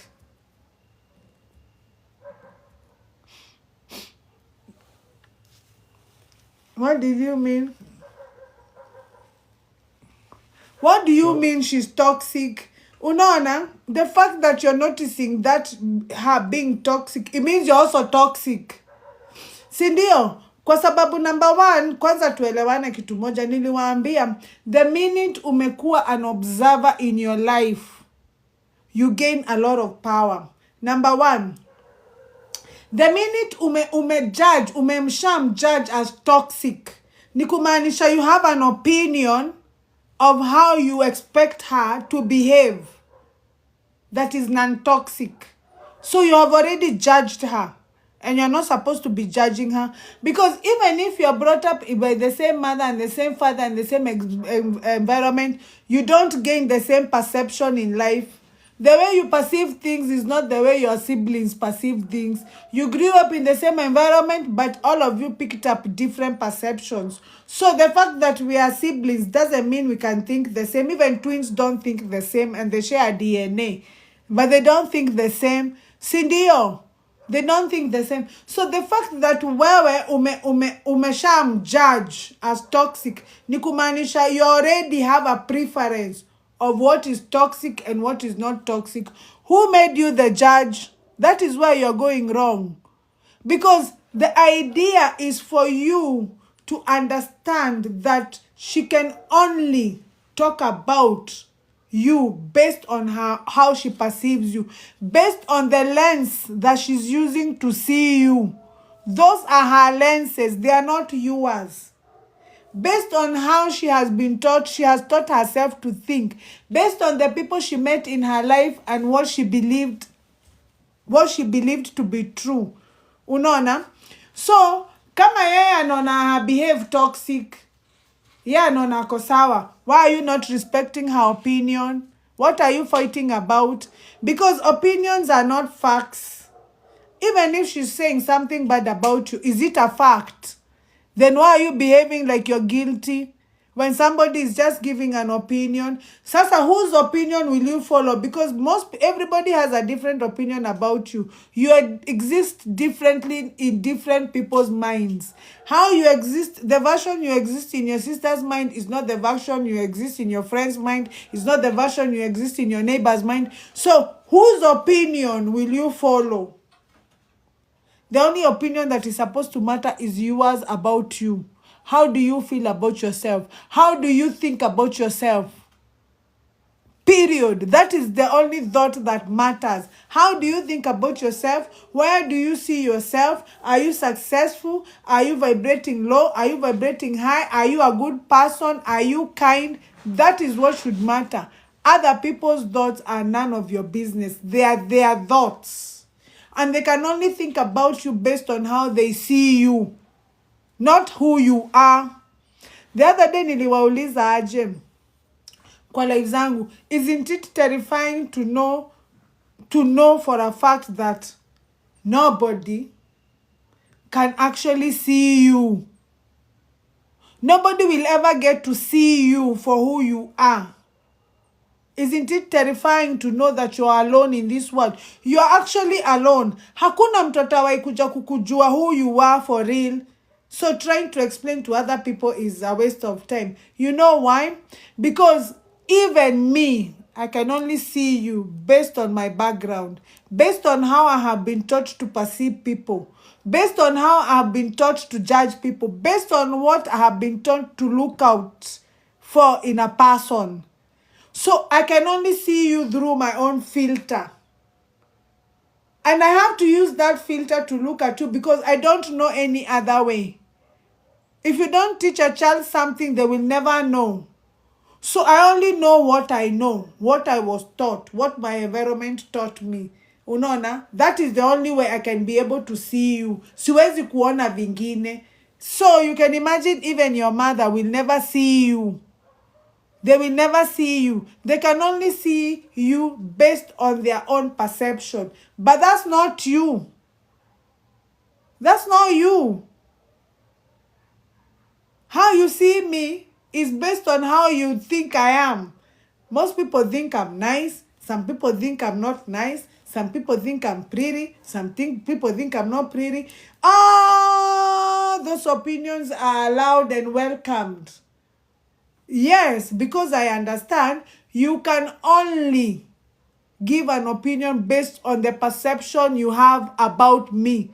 But is it a fact? It's your perception. It's not a fact. So in real life, nobody will ever see you.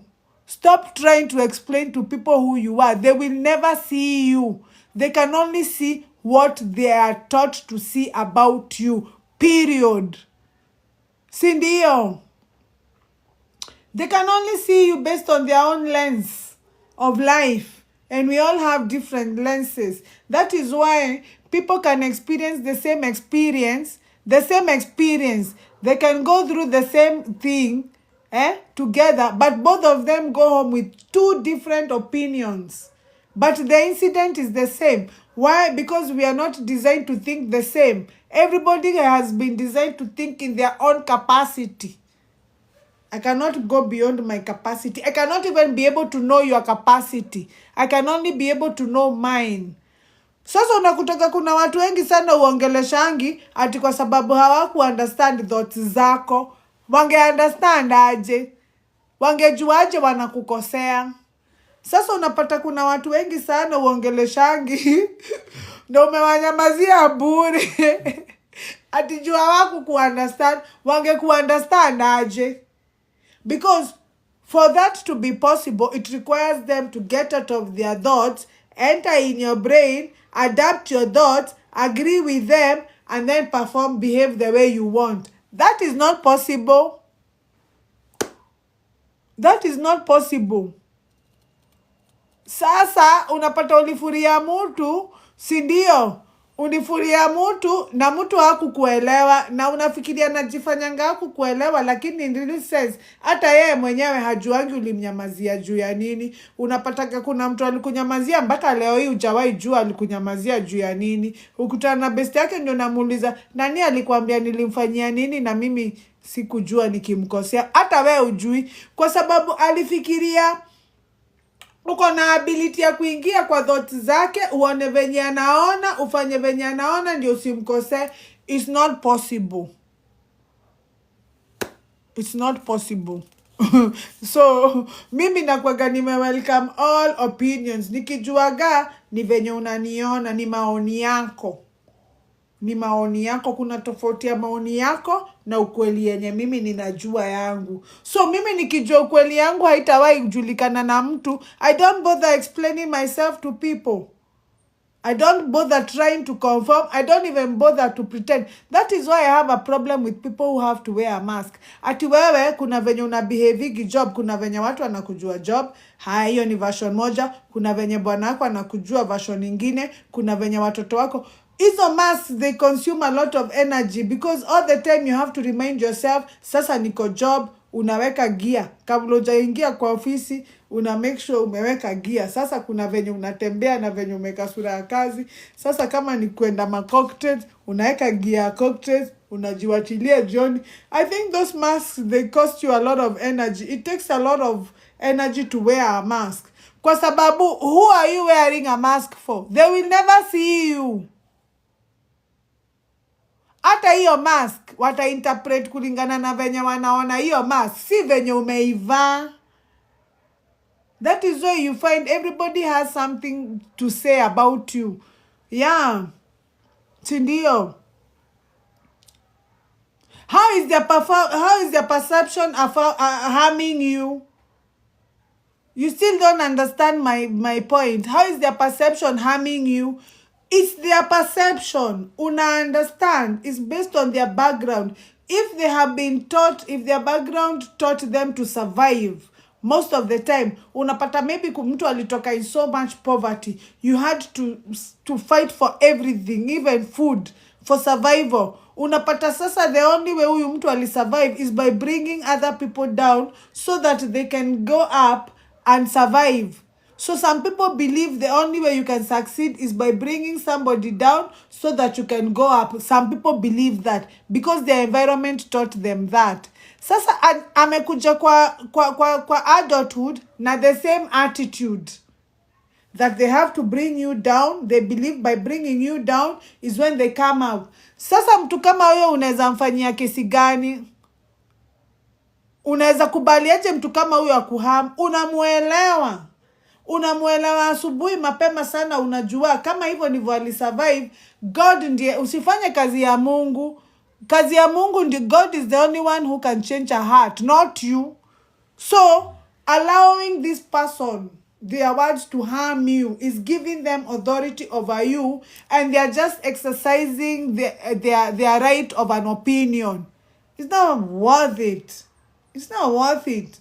I mean, I will let you jibambe and then mimi kwanza nakuwekea miwani ambao kama hujawahi ona, because even for me to respond to you, first of all, it requires my focus.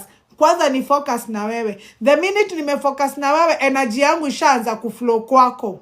Na unanikasirisha. Sasa energy yangu ikianza kuflow kwako, tumeanza kucreate bond na mtu anakukasirisha.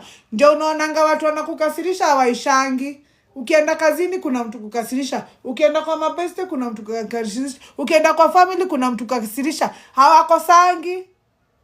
Na ni wale watu hutaki kuona. Because every time you think about them, you give them your focus.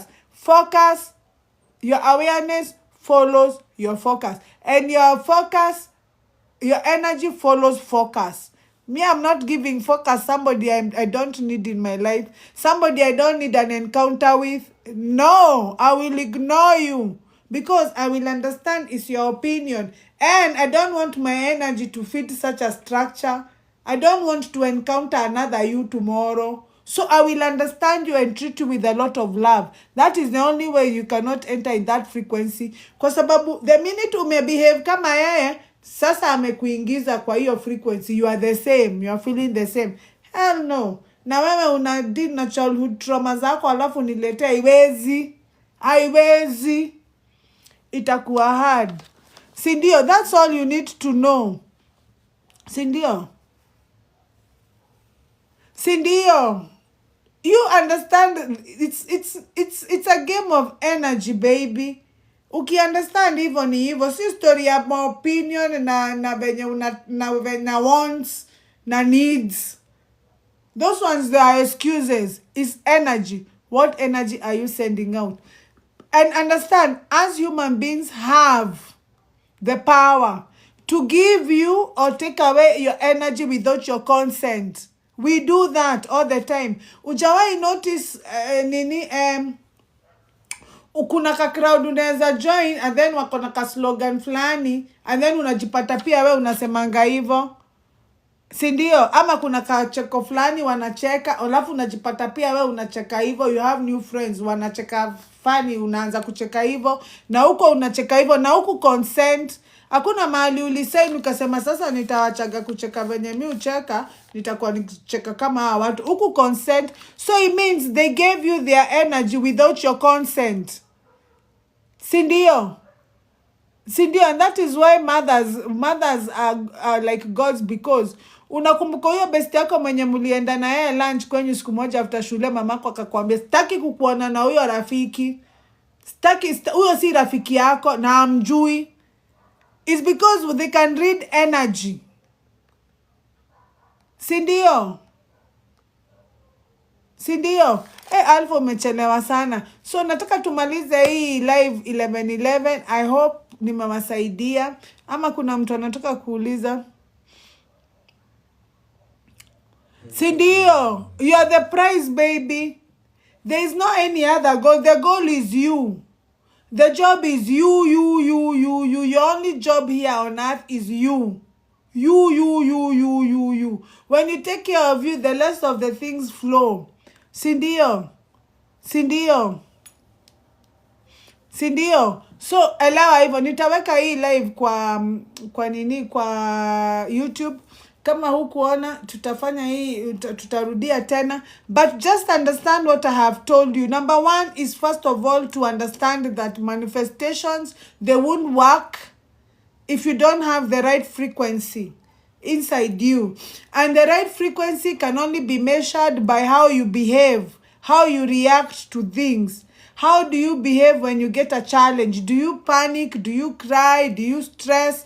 Do you find yourself in the worst case scenario? If you do that immediately, you have work to do. You are vibrating very low. Si ndio? Si ndio? So, I will see you on... You're most welcome. You're welcome. Let's get inspired. Let's all move together very fast. Niliwambia, easy times zenye tuko, there are only two things that can happen to you. It's either you walk with God or you become a very ruthless person to survive. Munaona hii maisha tuko, unaona the world has changed. Very many things have changed. Zamani, you didn't need to be ruthless and you didn't need to walk with God. Ulikuwa una survive. Tulikuwa tunajuaga wala watu wameokoka ya ukweli na wenye wameokoka maimbo. Tulikuwa tunawajua. Si ndio? Tuko tunawajua. Lakini this time, hakuna fence. It's either you walk with God and knowledge. Ujue, ujielewe, ujue venye vitu ziko. Usipojua, itakuhitaji ufanye vitu mbaya zenye utaki ndio survive. Itakupeleka pahali pabaya sana. Sana. Si ndio? Si ndio? Si ndio? That's the idea. So get inspired. Understand that you need to be very honest with yourself. First, sit down and ask yourself, what do you want? First, sit down and ask yourself, why am I so afraid of success? Some of you fear success na ujui. Unaonanga kama watu wako na doa na kuegana ma responsibility mingi. Munaonanga yani tukiwa vichwa ni kama zinatokaga. Yani ni kama tunashindaga na stress. Ni kama ukipata do, ni kama sasa umeanza sasa. Yani ukipata do, munaonanga mtu akipata do ni lazima aanze kufukuza do. 11:11. Hii yangu inasema 23:11 but najua yenyu inasema 11:11. Unajua niko na simu mpya sija adjust hii watch. Si ndio? Thank you, Spirit, for the love. Thank you for all beings. Thank you for you. Thank you for life. Thank you for everybody that is listening. Thank you for getting inspired. Thank you for getting what you're seeking. Because niliwaambia, every time nakuja kwa hii live, I come with a channeled message. I know somebody needed to hear this. Deep down, I know somebody needed to hear this. Sindio? 12:11, Sindio? I know somebody needed to hear this. And I know this is all you needed to hear for you to get inspired. Get inspired. There are some other people who are waiting for you. Oh, nice. There are some people who are getting for you to get inspired so that you can inspire them. It's not just for you. You have a very huge responsibility. It's just that you don't know. And the fact that you don't know doesn't mean that it is not happening. Sindio, just the same way your hair is growing right now. You don't know how it's growing. Unajipataka na nywele imemea. You don't know. Just the same way that your heart is beating without your conscious attention. It started beating before you were born. It has never stopped, but you don't know how it does it. There are so many things that are happening to you that you don't know. So, you don't know. You're not supposed to know anything. Me hata stakagi kujua kila kitu. Just the same way I don't know how my body is digesting my food for me right now. Can you imagine if you were to know everything? Can you imagine if you were to, everything required your conscious attention to happen? Can you imagine if you needed your conscious attention to digest food? Atukimeza, unafuatana na hiyo ugali, unafuatana nayo umesikia kama imekuwa mapa, tena unafuatana nayo esophagus, ikienda kwa liver, kwa pancreas uko nayo. Can you imagine? Na ni kudigest food too. I don't want to know everything. Me, I only need to know what God requires me to know. I'm good to go. Sindio, you can go mad. Exactly. You can go mad. Ati niko kama Wamuratha. Wamuratha ni nani? Anyway. The idea is not to know everything. The idea is to enjoy an experience. You are here to experience and to create. Elewa that courage, tumesema the way to know how you are vibrating. Courage is the middle game. Courage ndio referee, courage ndio neutral. If anything you are about to do from today, and you're going above courage, you're psyching yourself, you're pushing yourself, you're the only motivation, you're your number one motivator, you're your number one supporter. Hata unidi mtu mwingine. Unafanya hiyo decision ukijuaga kabisa itajipa. You're vibrating high. If unafanya hiyo kitu because of guilt, shame, unworthiness, in disempowerment, hate, you're below courage. Hauna courage. Wale watu wako na courage hawawezi hate. It is impossible. Una hate aje na uko na courage, unaweza pata hiyo kitu. Uko na courage. You're courageous enough to know that if Ngeshi can get it, I can get it too. So you're not hating. Unaona? Understand hapo. Unaona? Sindio? So, good night. God hands on you. See you next Tuesday. Tunapatanga pa Tuesdays at 8 p.m. Na kama nimekusaidia sema hi.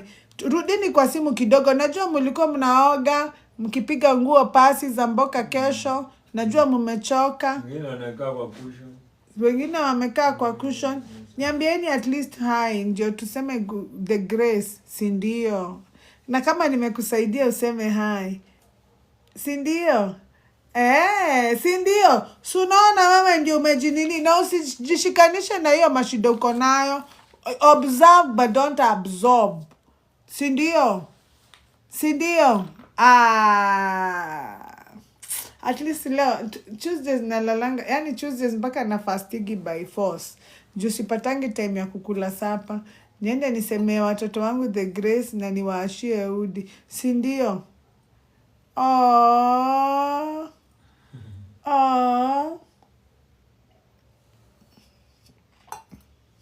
Si ndio? Si mnaona? It's easy. Very easy. Life tumefundishwa life ni ngumu. Yet hakuna kitu simple kama life. Yaani umefundishwa life ni ngumu mpaka vitu zikikuja simple unaonanga ni kama when the deal is too good think twice. Mpaka mnakuanga na njia kudescribe. Si ndio? And even ebo jiangalie saa zenye umereceive kitu, saa zenye umereceive kitu, saa zenye kitu imekuja in a miraculous way, saa zenye umepata kitu huko una expect. Ebo jiobserve ukipata hiyo kitu una feelingi aje? Do you feel worth it? Do you feel worth it? Ama kuna kasauti kana kuambiaga huyu kuna venye ananitega. Hata labda ni chali amekubaia maua. Do you feel worth it? Do you feel that you deserve it? Kama una feel you deserve, kama una feel kuna hidden agenda, kama una feel it's good to be true, kama una feel when the deal is too good think twice, you are vibrating very low. Kama ufeel kama uko worth it, haujai appreciate, unaona kama kuna kitu ingine huyu mtu anataka, huyu mtu ananifanyaje hivyo favor. Kama una feeling hivyo, you are vibrating very low. Very low. Ndio unaona maisha imekuwa ngumu. Si ndio? Ndio unaona maisha imekuwa ngumu. Ufeelingi una deserve vitu mzuri. Wewe unaamini vitu zinafaa kuja na force na struggle. Kitu jahemea haiwezi kuwa genuine. Haiwezi kuwa genuine. Kama una feeling hivyo, you are vibrating very low. Na hiyo kitu si random. The reason why una feel hivyo si random. Si kitu imekuhapenia na one day. Ni kitu umegrow nayo. Ukibelieve that you're not worth it. That mtu hawezi kuja na huko kugift to gift mzuri because you are a good person, ama because you are beautiful, ama because you deserve it. Umegrow ukifight for a spot all your life. Sasa wewe mpaka saa hii umekuwa mtu mkubwa, unaonaga you have to fight for a spot even today. So ukipewa kitu ikikuja in a miraculous way, una feeling it's not good, it's too good to be true. Ujue hiyo si random. Ujue that is how you believe. Sasa usipoanza kunote saa zenye una receive kitu, hata kama ni mshahara, unaonaga ni kidogo, unaonaga kama itoshi, unaonaga sasa utafanya hauko grateful. Anza kunote, uanze kuchange, uanze withdraw energy yako kutoka kwa hiyo structure, uipeleke kwa ile structure inakufaa kama kufeel worthy. So every time una feel ni kama una feel hauko worthy, the minute redirect mind yako to I am worthy, I deserve everything good in this life, I deserve it. The minute umeambia mind yako hivyo, umefanya kitu important sana spiritually, because what you have done, you have withdrawn your attention from you feeling unworthy and deliberately took your attention to feeling worthy. You have started a new journey. You have started a new journey. Every time you do that, you know that you are feeding the new journey your energy, and you are withdrawing the old journey your energy. So this one is dying, killing this one and giving this one life. With time, you'll find utakuta hata thoughts zako zilibadilika. Hujalingi, hata mabesti wako akikwambia ngori inakaa, unamwambia wacha ikam. Wacha ikam, nimehando ngori ngapi, wacha ikam. Sasa utafuti njia ya kuavoid your pain. Hapana, you're even ready to learn. Unajua hiyo ngori inakuja kukufundisha kitu important. So unaingojea, unaiembrace. Yaani hata hiyo ngori ikikam unaiambia thank you. Thank you for coming to teach me what I did not know. Thank you. Umeenda into another umeenda into a very high vibration. Sasa hiyo vibration ndio inatumaga wenze kufigure out things. Unakuta you're not stuck. Mjai notice kuna watu wanaishigi maisha soft, unashinda go huu mtu anaombaga Mungu aje. Uakwami. Akianza hii ina flow. Kwenye unakwamanga yeye akwamangi. Hiyo ndio kitu wanakuaga nao ni energy. Si brain. Brains zetu zote zinafanana. We are built the same. We are all human beings. We are built the same. But how your attitude towards yourself is the one that gives us different journeys. Attitude too. Your attitude. So ni lazima ukae gangari, ukae ukijiangalia, ukae ukiangalia uonange ni nini hizi vitu environment, vitu zilikuja yani walikukamata tu ukiwa mtoto wakaanzana na wewe kuanzia nasari. Kuanzia nasari. Ukaambiwa shule, unakalishwa chini 6 hours, ukiambiagwa how to become better, unaambiwa ukienda standard 2 utakuwa better, ukifika standard 2 unaambiwa tena 3 ndio better, ukifika 3 unaambiwa 4 ndio better, hivyo by the time unamaliza university unaambiwa kazi ndio better, by the time unapata hiyo kazi hauna marriage, hauko better. There's always a price to be won. Sasa mwisho ni wapi? Ni siku gani itakuwa enough? Enough ni saa hii. Sasa enough ni hapa mahali umejulia, enough ni saa hii. Usiposema ni enough saa hii, that I'm already successful with already what I have, you are not getting more.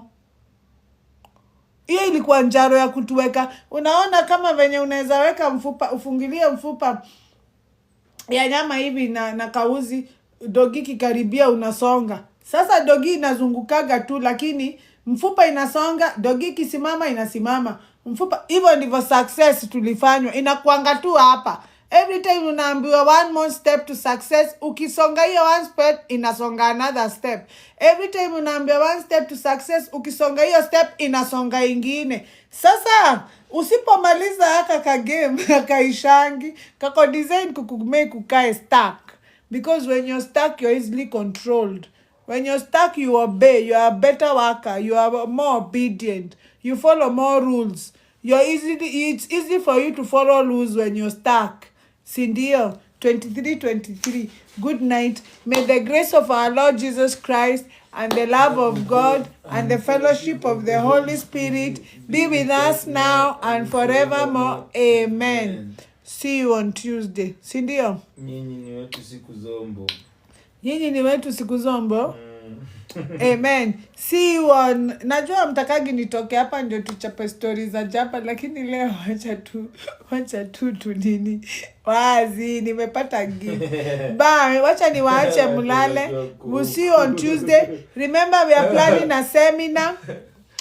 Watu wanajua kuhuku mwalimu wao. Nani huyo? Ukisema goodbye maua ndio zinakuja mingi. So unaona ni kuniingiza ndio nisiseme bye. Mkumbuke tunapanga seminar and this seminar ni ya kujibamba. It will be a seminar like no any other. Si seminar ile ya kukaa ati huko watu wakiangaliana wakijajiana. Tunakuwa na activity si wote. Tutakuwa mpaka na runaway. Ukuje ukuo umevaa hata tungotwa kuchange to a fashion show. We want to watch you walk on a red carpet. I want everybody to feel like a human being. I want everybody to have their dignity back. I will sit there. I will be one of the judges and I will pick 2 more judges. Whoever gets to win will give you a prize. We'll give you part of the money we are using for entrance fee. Sindio? Everybody has to come. Ujiamini tu, nataka hiyo confidence yenye nimekufundisha ukuje uishow. Sindio? So communicate next Tuesday nikikam. Make sure umekuja. Nitakuja na details zote na wenye wanalipa waanze kulipa mapema. Tutakuwa na buffet, tutakuwa na entertainment. Tutakuwa tachichi atakuja kudance. Tutafanya vitu mingi sana. Tutafundishana, tutachanuana, mtu akuja tupe story yake yenye ili happen kwa life yake ikamuinspire, yenye inaweza inspire watu wengine. Yani tunacheza free. Yani itakuwa something like you have never seen before. Si mnajua mimi ni Antima Vibes. You come and see. Sindio? Tunapanga, I will tell you. Wacha kwanza tuongee na hao watu wa hoteli tuone watatulipisha how much buffet. Lazima tukule vizuri na tukunywa wine. Si ndio? Si ndio? Bas.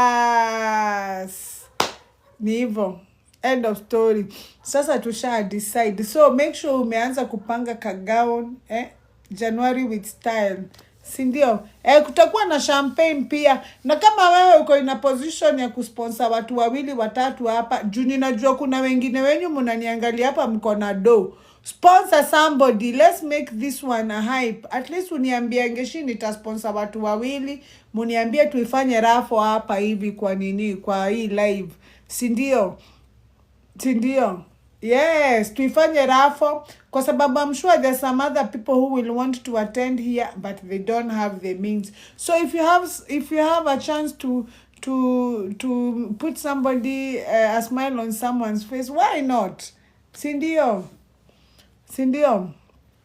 So nitawaambia tuta decide. Si ndio? Nawapenda. Kwaherini. God's blessings on you, favor on you, and may all the desires of your heart come true, if not all of them, one by one. Sindio? Bye. See you. Too bad leo. Nitakuwekea kwa nini kwa TikTok. Kwa YouTube. I hope nimesaidia mtu. Be your best. See you next Tuesday. Sindio? Bye, kwaherini. Hawa watakubali nitoke hapa. Ati wewe una nini? Mimi sana. Oh, sawa. Umeona hii lip stain vile imeweza? Unaona ime maintain glow mpaka saa hii. Sasa unaongeza tu gloss. Si ndio? Nilinunua 3. Imagine teke. Ona. Na mliona kanywele kamegrow. Nitoe wig. Sitoi. Onjesha wote venye kanywele.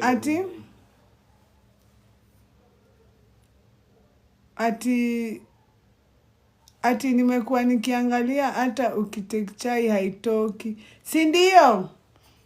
Si ndio? Haitoki hata haitransfer. Nikwambia utoe. Nitoe. Sitoi. Sitoi wig. Inajiita aje hii nini?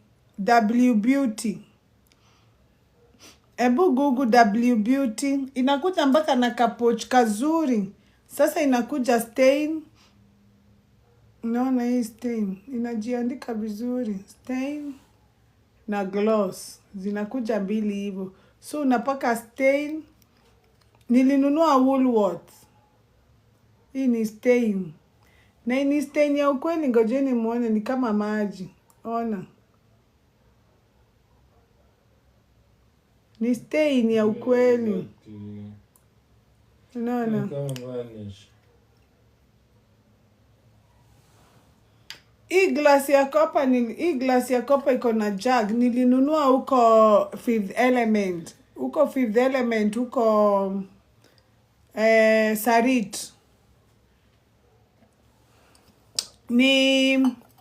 Ni sister company ya Healthy You.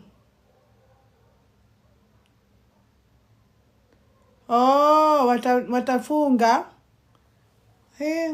We. Kwaherini. Sitaki wafunge. See you. Bye. Ati? Si mnaona ni stain ya ukweli. Ina stain kabisa. Yani ni kama, yani siku hizi technology mambo imekuwa different. Bye.